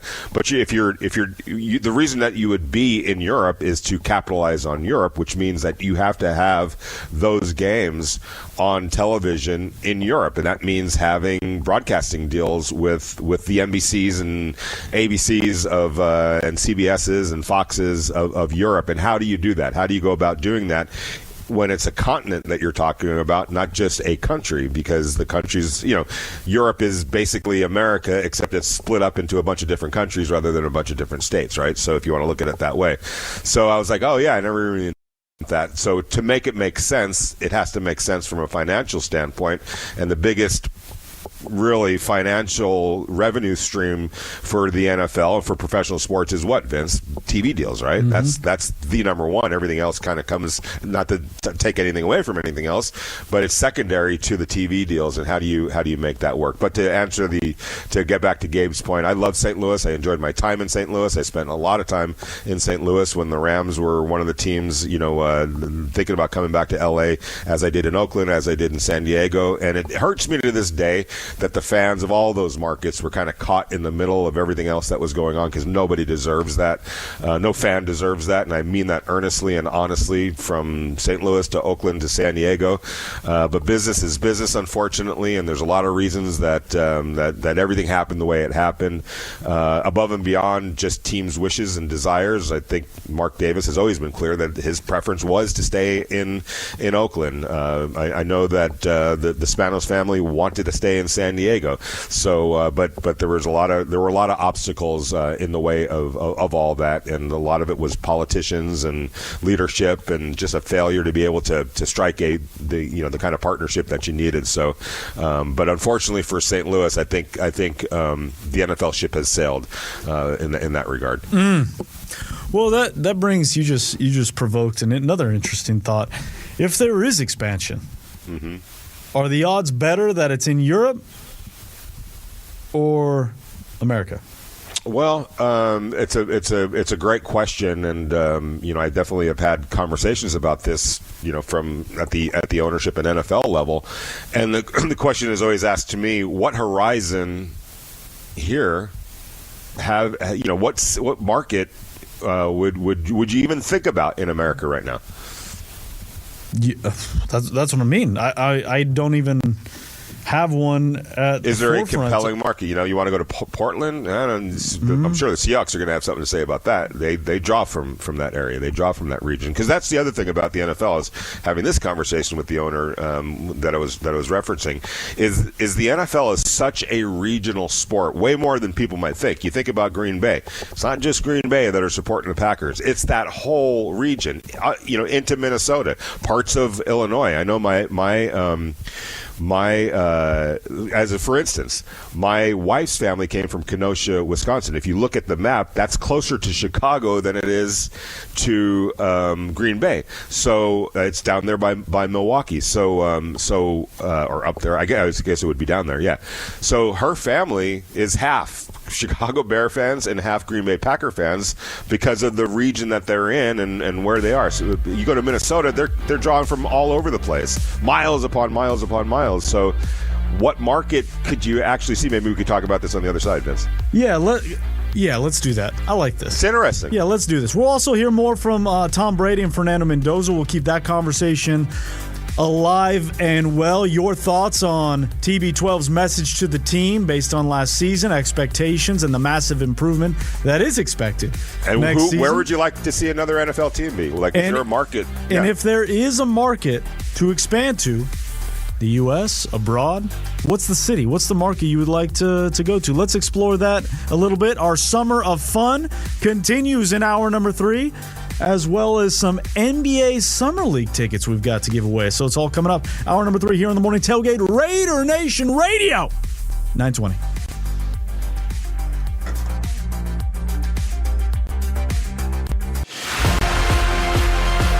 This is the Morning Tailgate. I'll just tell the Raider Nation that we have to earn your trust. We got to earn those seats in the stands by putting a great product on the field. Words will not do it. It's our actions. With Vince Sapienza, Vinny Bonsignor, and Clay Baker on Raider Nation Radio 920. Hour number 3 here on the Morning Tailgate. It's Raider Nation Radio 920, the flagship of the Silver and Black. Vince Sapienza, Vinny Bonsignor, coming to you live from Las Vegas on a Monday, June 29th, 2026. We'll hear more from the Tom Brady segment on the podcast Stick to Football, talking about Fernando Mendoza. Massive expectations for the team this coming season. We'll get to that in a bit. We do want to hear from you, 702-365-9200, on the reaction to what he did have to say about how not a single player lived up to what they needed to do to help the team. But we'll continue the conversation that is at hand. And I asked Vinny what's more likely in terms of if there is NFL expansion. Is that here, domestically in the country, the good old US of A, or abroad? And I asked that question, and let's kind of flesh this out, shall we? Vinny, you game or what? Yeah, sure. Let's flesh this out. So in terms of, there's 10 NBA cities in the U.S. and Canada that don't have an NFL team. And in the NHL, there are 1, 2, 3, 4, 5, 6, 7, 8, 9, also 10 cities, both in the U.S. and Canada, that don't house an NFL team.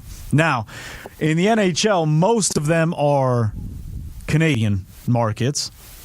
The other being Raleigh, but that's Carolina. So the Panthers are represented in, obviously, Carolina. Columbus, in terms of the NHL, there's no market in Columbus, but you have Cincinnati and Cleveland in Ohio. But we obviously know the football town that is Columbus. San Jose, but the San Francisco market. I mean, that's literally right next door to Santa Clara, too, so where the Niners play, like a couple miles. Right. So you have Toronto, Calgary, Edmonton, Winnipeg, Vancouver, Montreal, Ottawa in terms of the remaining cities. Now, let's park that for just a quick second, okay? Because so basically everything we're talking about NHL city market-wise, we're talking Canada. And I guess if you want to throw Columbus in there, I'll get your 2 cents here in a second.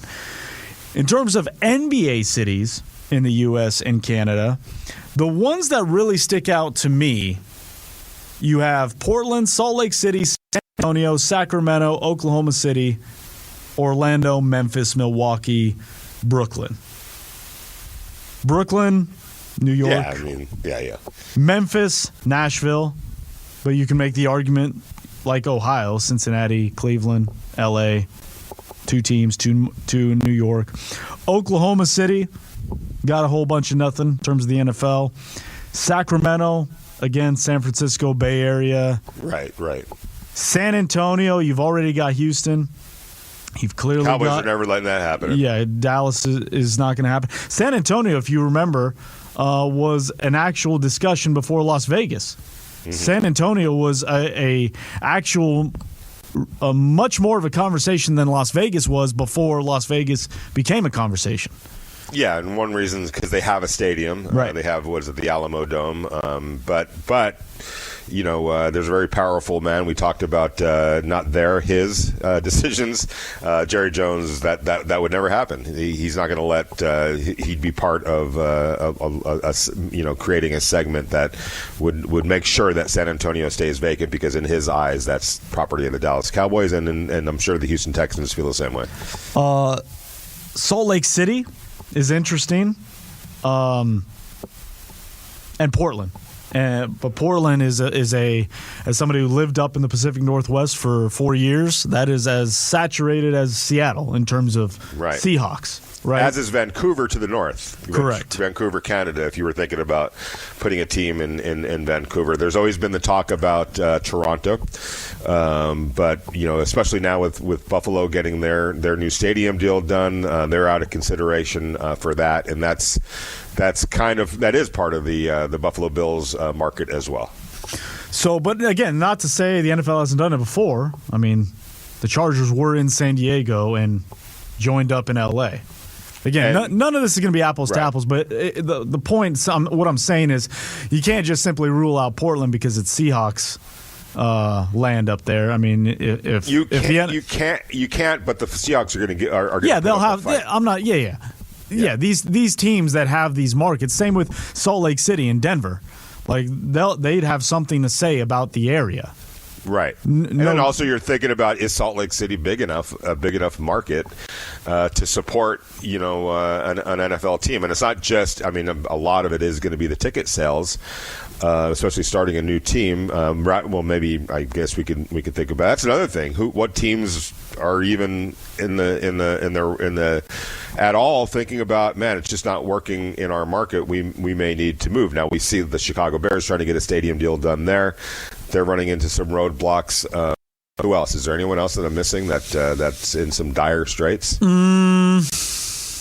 In terms of dire straits. I mean, Jacksonville is always the team that is like, well, if any team's going to move, they just poured a crap load of money into renovating their stadium. It's not a new stadium, but they're making it a new stadium. And Jacksonville has kind of been the flag bearer in terms of the team going abroad, whether it was voluntary or involuntary. They've kind of been that team to do so.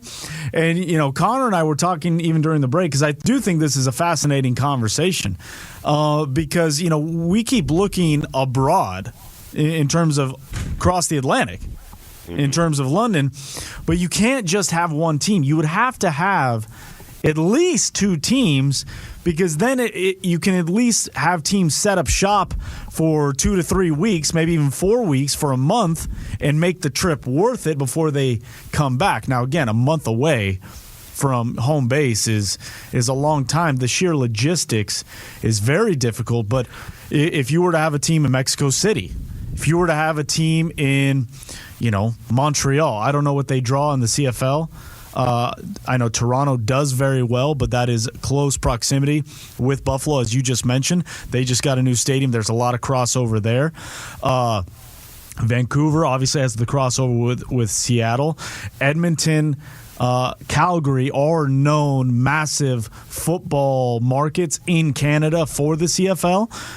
I know for a fact they are some of the largest there. Winnipeg is also, while a very small market, Winnipeg is a massive CFL market in terms of the league. Go ahead, Connor. I was going to say, I just looked that up. It looks like the Winnipeg Blue Bombers are said to be leading the league as far as their average attendance goes. Right. They, on record, are averaging around 32,000. So, not bad. I would say that's pretty good for a professional sports organization. This is the great separator. Obviously, the NFL is not going to play in a stadium that seats 32,000. I don't know what the maximum is in Winnipeg, but I'm pretty sure it's not 70,000 or 60,000, which is kind of the standard. I'd have to, if you have that information there, to tell me what that stadium holds.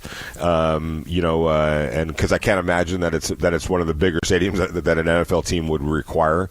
And then it becomes who's going to build it. It costs a lot of money to build these stadiums, and then there's the expansion fee that you'd have to pay. As far as buying into the league, because the rest of the NFL is like, okay, we're splitting this pie, 32 slices to add a 33 and a 34th. We're not just going to give away that slice of the pie to you guys. You have to pay to get into this whole thing, and it's going to be over $1 billion probably to pay into that. It'll be interesting to see what the expansion fee is going to be for the NBA team that comes to Las Vegas. So when you think about how that's all going to play out, and it is going to play out, who's got the money to be able to pay the expansion fee and then also build the stadium, by the way, to house this team? Or is it going to be at T-Mobile, which I would think is going to need some renovations to sweeten the pot a little bit for the NBA. So that cost has to be factored into it. And is a city like Winnipeg, is a city like Calgary capable from a financial standpoint of finding a local buyer, not only of the team, of the stadium, but also the expansion fee that's involved? I think Toronto would be very much part of it because of the money, because of the footprint, because of the location, because of the fan base. Now, again, like I said, you're pulling from Buffalo, but maybe that's the secret sauce to lifting it. And if you are doing a team, that's probably the city in which you want to do it if you're only doing one Canadian market, because then you get an entire country behind that team, not unlike the NBA with the Toronto Raptors. Right. Or in Major League Baseball. Yeah, Buffalo is an hour and 43 minutes away from Toronto. Right. So pretty, that's pretty close. So what is 150, whatever that is in miles? It's 159 kilometers. Was it kilometers? I don't know how that. Maybe you know that better than I do. How that translates to. Anyway, it's an hour and it's almost 2 hours away. That's pretty close in the whole scheme of things.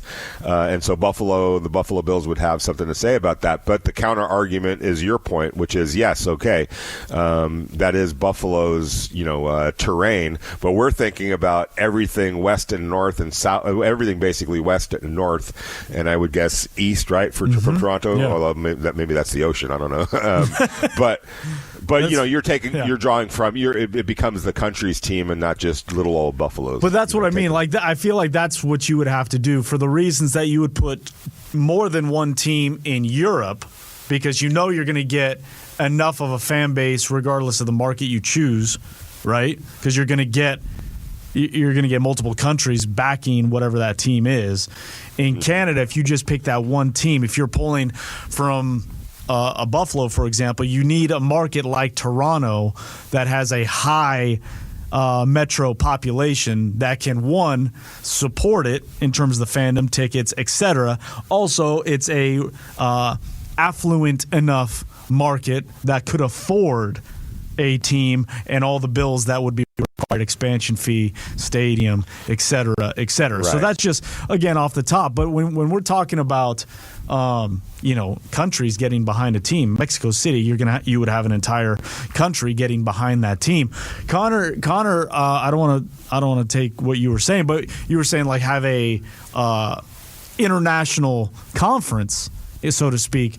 And to me, that makes sense in some aspect, but you would, if you're doing that, like if you're expanding to multiple places, like one in Canada, let's just say Mexico City for the argument, and two across the Atlantic, well, you have to completely break up the divisions as we know them, just for pure proximity's sake. For all the reasons you can't have Canada flying to everywhere and no one else flying anywhere.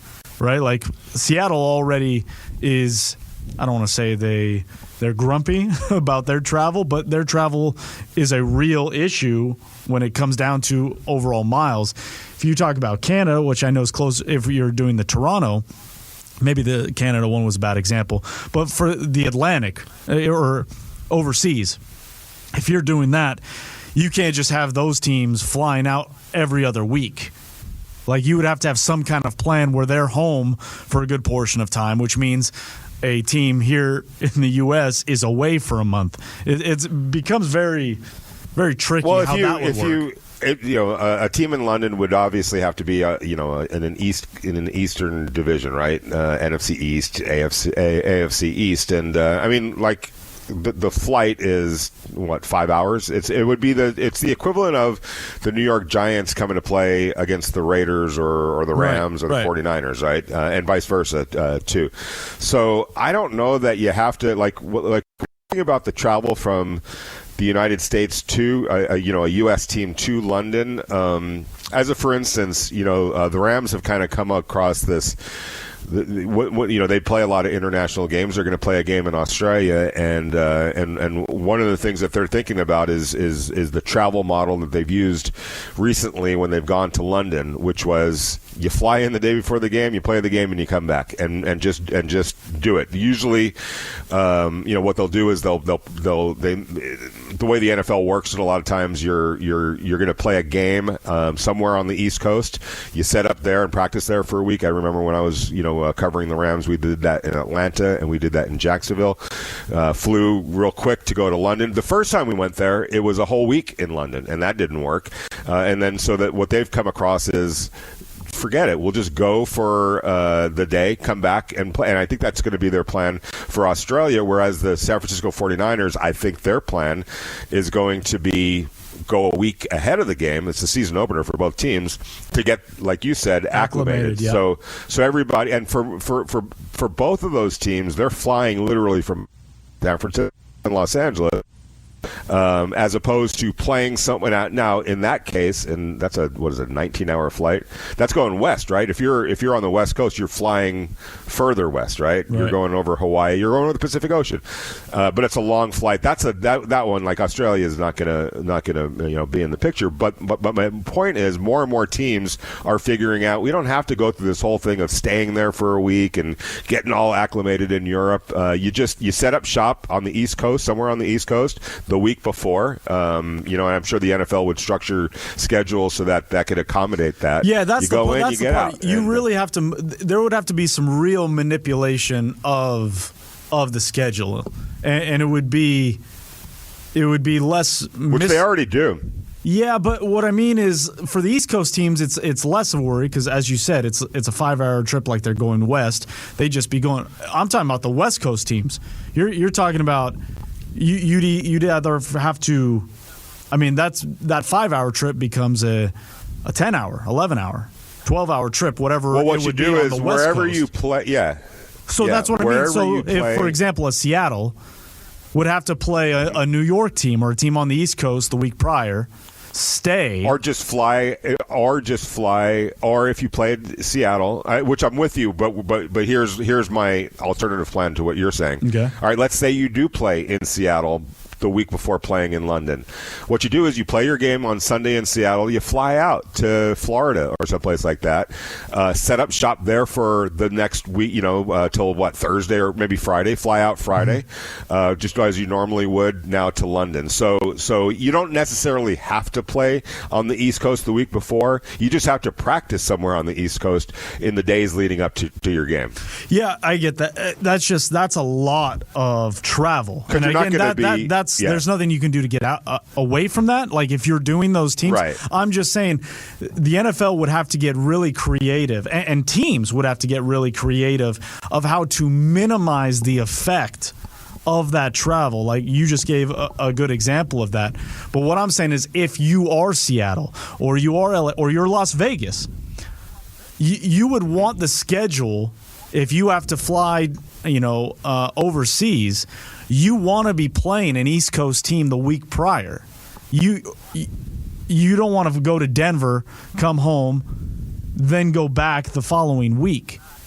You would have to do what you're saying: fly to Denver, fly to an East Coast team after that game. But that's also a long way from home base as well. That's multiple weeks being away from home base. And which is maybe just the byproduct of it. Maybe that's just the right. We're getting to a point.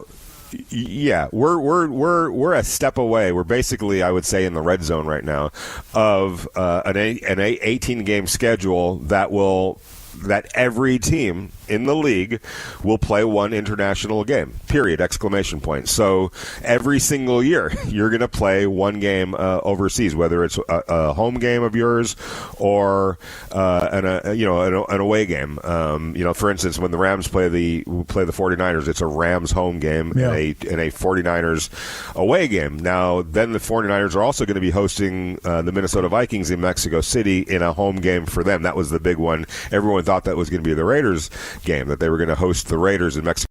49ers are, the hell with that. We want that Raider game in the Bay Area. It's going to be one of those games where they, how ticketing goes nowadays. I'm not trying to put words in their mouth, but I would imagine, let's just say it that way, that's going to be, how ticketing prices are now tiered to the game that's involved, right? Mm-hmm. There's premium games against lesser. If they are going to do that, that Raider ticket is going to be part of their premium, right. The highest tiered game on their, one of the highest tiered games on their schedule. They want to make the money on that. And by the way, I want to say, I have to go back and look, but as I was talking to that owner, you don't get the normal gate that you get when you go away, when you host a game. So you're literally giving up a game that you're hosting and all the bells and whistles that you get with that financially when you go play overseas. So that's going to have to be accounted for as well. And you have to take that into account, I should say. You're literally giving up a home game. But I think that's the whole point of going to 18 games, is that you're still going to be making your normal home game now in an 18-game schedule. It'll just be one of those games. The 18th game is a game that you're not going to reap your normal rewards in terms of being the home team. Man, that is complicated. That is going to be a complicated process. Again, that's why they have people to do it, and there's ways to figure it out. But it is, somebody's going to get pissed off at some point. But when you get right down to it, and I've talked to enough players about that, it sucks having to fly to go overseas. But at the same point, travel is made so easy for you in professional sports. You hand your bag to somebody, and you don't even see it until you get to the hotel. It's not the way it is. Like, you talk to most pro athletes, and Vince, I'm sure you've had this conversation with professional athletes. Like, the level of travel in season when you then go travel as a family, your family, to wherever you go during the off season is two different worlds. Like, you've seen this. When the Raiders, just to pull back the curtain a little bit, when the Raiders, if they travel on a Friday to go back east, right, they'll practice, and as we're covering the practice, and this is the same for pretty much every team out there, there's buses that are already there at the facility, waiting for the players to get on to take them to the airport. Not only that, but all the security checks are done before they even get on the bus to go to the airport, to the point where we have to, our normal in and out to get to practice gets turned around a little bit. We have to walk all the way around the field. Not that it's a big deal, but we don't do our normal in and out on a Friday if they're going out east, because they're going through their security. That's where their security is set up. And then you get to the airport, your bags are on the plane already, and then contrast that to when you're traveling with your wife and kids to wherever, London, Mexico, and you're like, oh my God, this is the real world. And you're in zone 6 waiting exactly. to board the plane. Exactly. Oh, that is fun. Traveling young kids is always fun. Speaking of fun, it's time for our Summer of Fun. Raider Nation Radio 920 and Terrible's bringing it back as we celebrate America 250. You got a chance for a bit of an escape. Get some places, some adventures you've never done. Hawaii, the Grand Canyon, Sedona, Yellowstone National Park, Southern California theme park trips, Great Mississippi River Cruise, staycation, or take the cash. $3,000 in total. It is your choice. Make sure you listen for the keyword of the day and be ready to text in 702-365-9200. Get you in to win, because summers are meant to be fun. The Summer of Fun brought to you by Terrible's Raider Nation Radio 920. This week's Summer of Fun takes us to South Dakota, Connor. South Dakota, home of Mount Rushmore. Flights that will gauge between $800, $1,200 and 4 nights hotel stay. All you got to do is text in the keyword of the day, which is red. RED. Text in RED to 702-365-9200, and you are entered for a chance to win the Summer of Fun trip to South Dakota. Right here on the Morning Tailgate, Raider Nation Radio 920.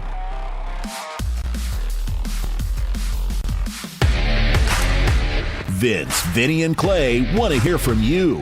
Call or text the show at 702-365-9200. Now, back to the Morning Tailgate. What have you seen in this guy you thought, and I'm sure there's other people involved in the decision making, Sure.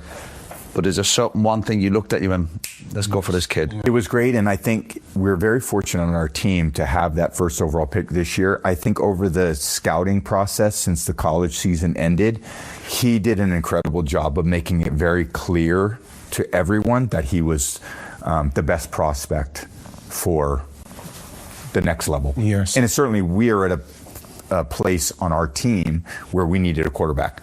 So he was the most developed prospect and the best quarterback this year. It was very natural for us to select him.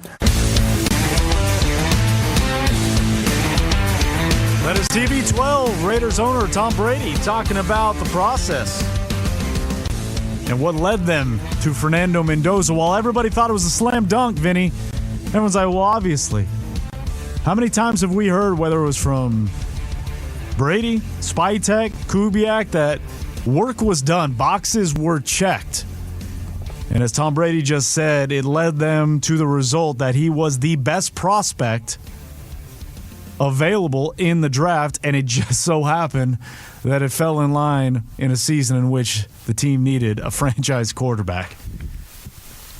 That's why we kept saying, "Hey Raiders, don't screw this up." I mean, to be perfectly blunt, right? And I've had a lot of conversations with people in the NFL, just talking about Fernando Mendoza from other teams, and I can't think of one person that I've talked to, and I've talked to multiple people about this, and these are people that make the decisions for their teams. What their evaluation of Fernando Mendoza was, and they all felt like, he was clearly the best quarterback in the draft, and quite honestly, especially for the team that was drafting the best player in this draft, so definitely worthy of being the number one pick. And when you kind of get to build relationships with people, they're like, well, what did you think? And they'll ask you that question, and my answer has always been this, Vince.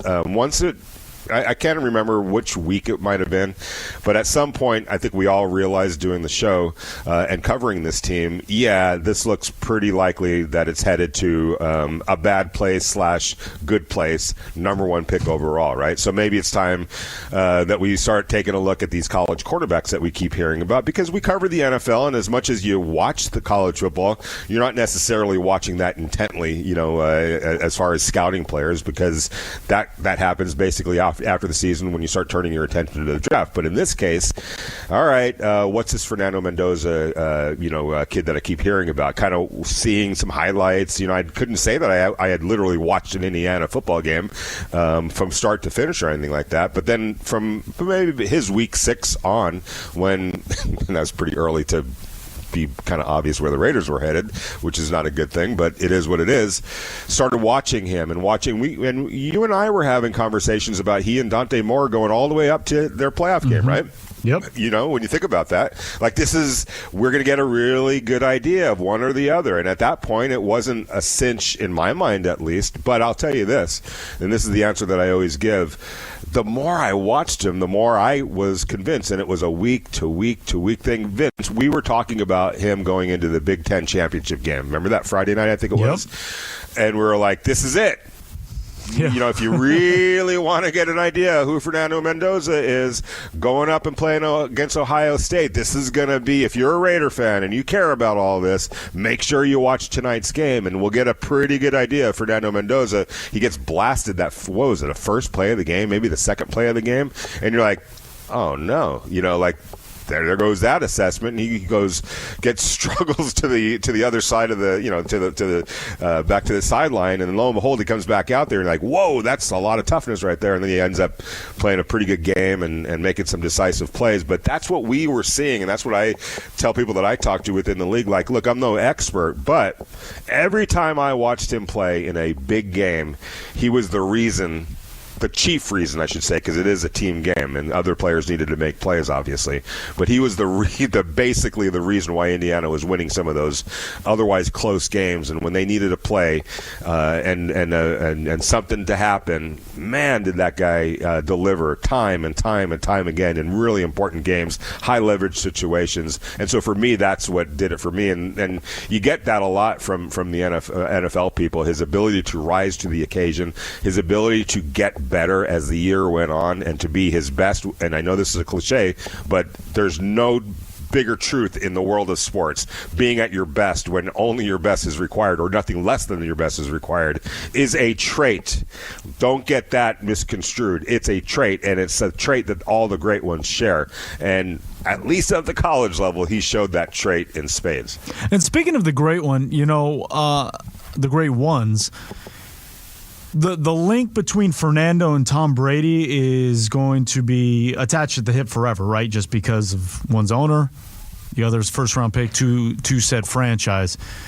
Fernando talks about how he idolized Tom Brady, tried to continue or to mimic, I should say, and mirror the preparation that he was learning from Tom Brady, the TB12 method, all that stuff, that type of mindset. Right, but it was interesting on that Stick to Soccer podcast that Tom Brady was part of. He likened, Fernando less about himself and to another Hall of Fame quarterback, one that was Tom Brady's rival. Take a listen. 9th pick. You've just drafted the first pick. Yeah.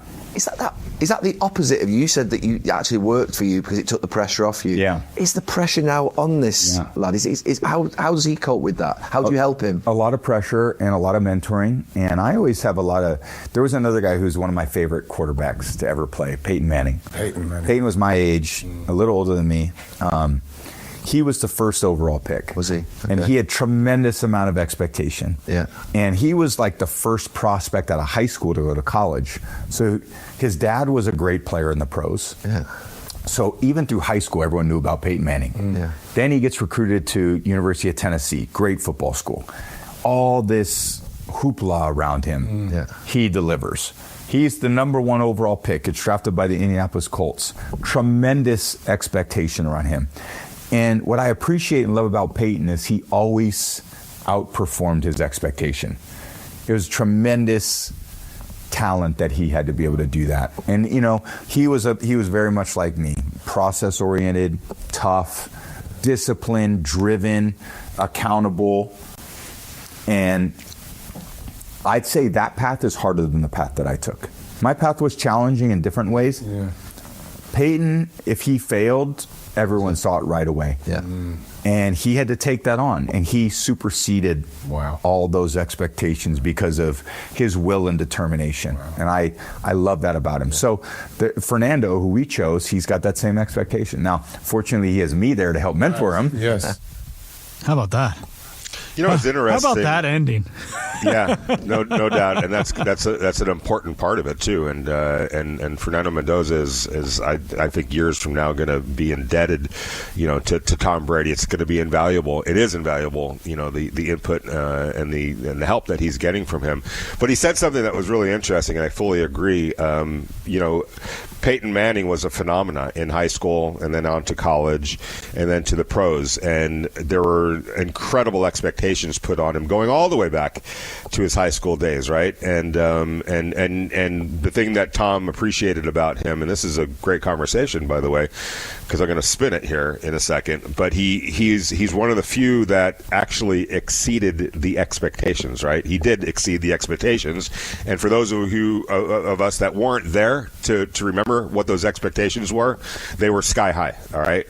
And so you start thinking about who in that realm actually exceeded the expectations for him. And off the top of my head, and say what you want about LeBron James, Vince, there was no more of a higher loftier expectations than LeBron James going all the way back to his junior year in high school. He was, quote unquote, the chosen one. And if he had failed, everybody would have pointed that out. We'd still be talking about it to this day. I can make the argument, and maybe you see it differently, LeBron James has exceeded enormous expectations. It's why I always respect him and have so much respect about him. He made some decisions that maybe I wouldn't have made, but okay, that's the worst I could say about him. You left Cleveland to go to Miami. I get it. I understood it. So I'm not going to even hold it against him. And whatever other career decisions he made for himself, those are his decisions to make, his life to live. But in terms of the expectations, can we at least admit that he's exceeded the expectations, which were through the roof to begin with? And I guess Tiger Woods, right? I mean, you talk about a phenomena in high school going to Stanford and then Stanford to the pros. That's somebody that has exceeded incredible expectations. Who am I missing? Bryce Harper, if we're keeping it local, is a guy that was a phenomenon. I don't know if he's quite exceeded them. I think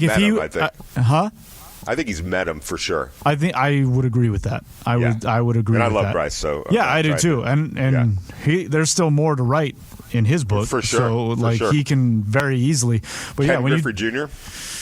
Yeah, when you're talking about living in the number one pick overall, and who is and his dad, just that. No, of course, yeah.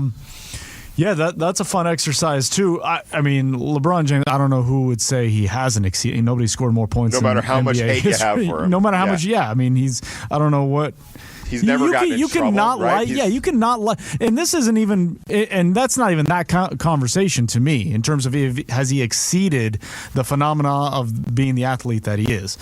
So, the expectation. So Tiger Woods, I would say, exceeded. He was the face of not just golf, of sport in the world. So, he made bad decisions. What's interesting, definitely. What's interesting about that, Vince, is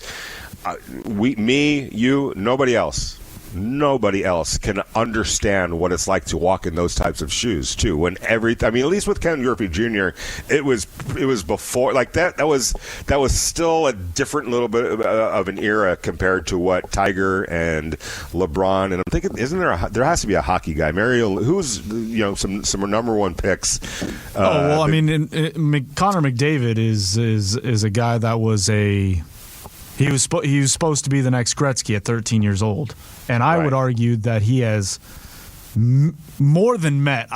Exceeded would be winning, but he's won everything you can win, but the cup right now, and so I guess if that's what you're going to limit him to, Yeah, and his story still needs to be written. Let's think about guys that the story has been written for. Guys that are done, huh? The Penguins, the guy from the Penguins, I think Mario Lemieux.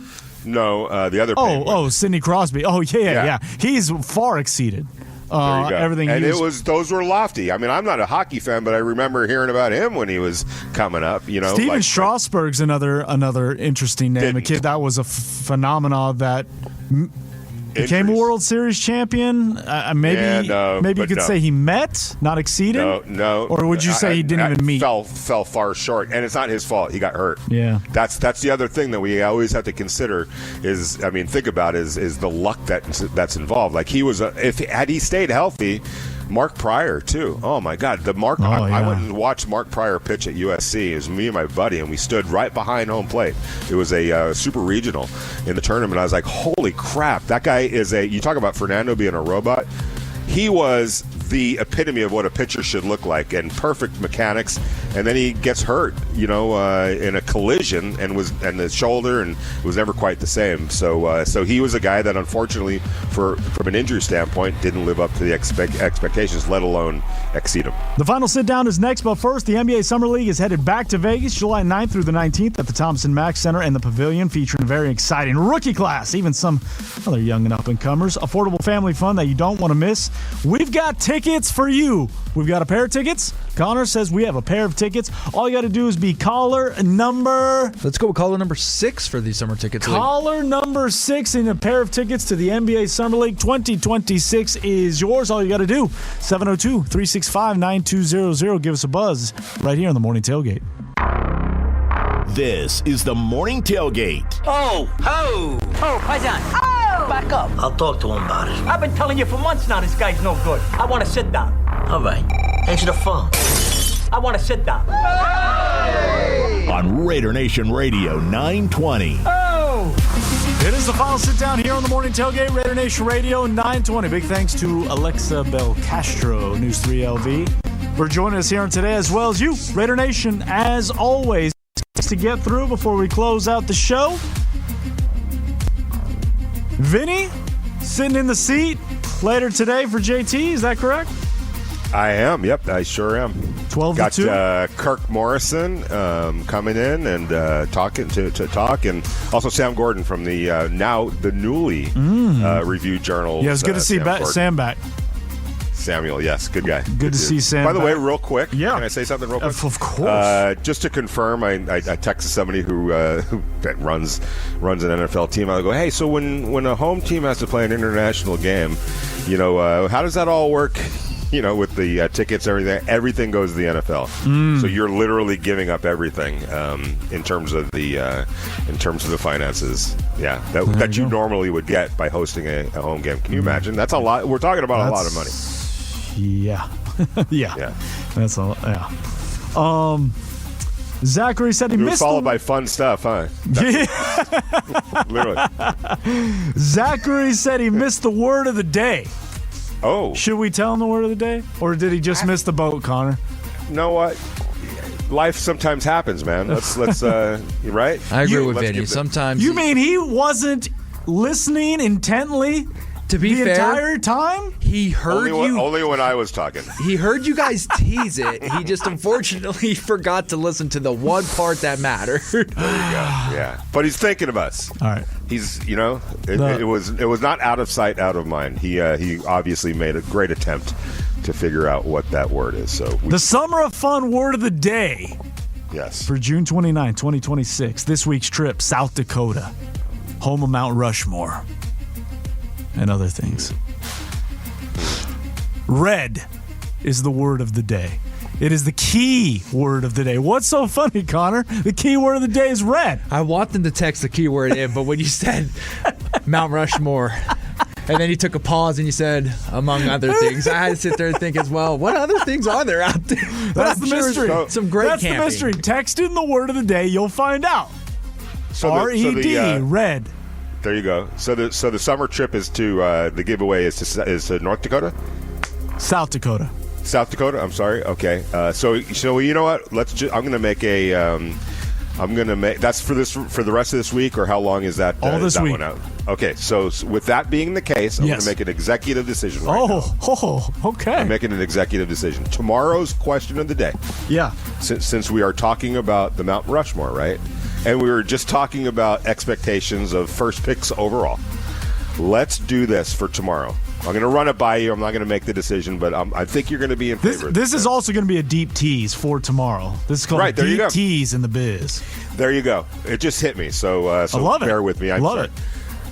Our Mount Rushmore of the first pick overall in their particular. It doesn't have to be football. It doesn't have to be designated to anything, any sport, any particular sport. Okay. All the sports. So like Kareem Abdul-Jabbar, who was then Lou Elson. Right. You know what I'm saying? Yeah. The what is it? 4? It's 4 of them. Yes. We could go 5. Let's go top 5. Let's add a bonus. We'll have we'll have a bench player. 4 and a bench player, because Mount Rushmore is 4. So yes, Mount Rushmore, and you get one bench player.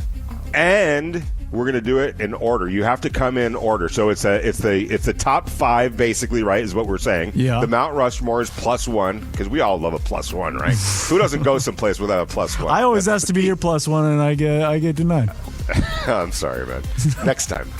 Yeah. We'll have to do a +2. You always say we could do a +2. Connor, he always says that next time. All right. But so the question will be, so put your thinking hats on. Your all-time 5 first-round picks, first pick overalls of all time, and in order. So number 1, number 2. So let me just be clear. This is the number 1 overall picks of all time in any sport. Your Mount Rushmore of number 1 overall picks. Yeah. Across all sports. If we want to make it really spicy, and we can add this amendment to it. Okay. You could also come with your all-time worst too. So, right? That one's going to be a little more fun. I don't know, because I know who's on. I know one. Exactly.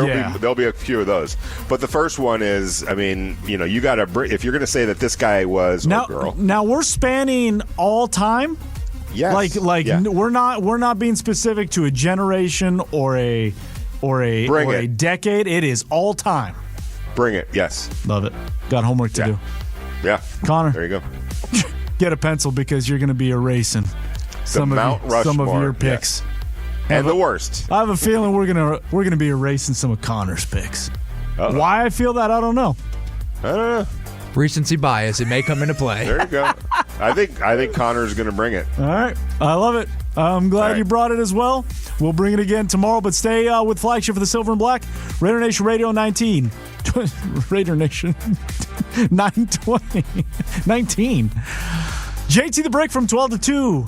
Being hosted by our own Vinny Bonsignor later today. We are back on a Tuesday here on the Morning Tailgate. Thanks for joining us, everybody. Have a great day.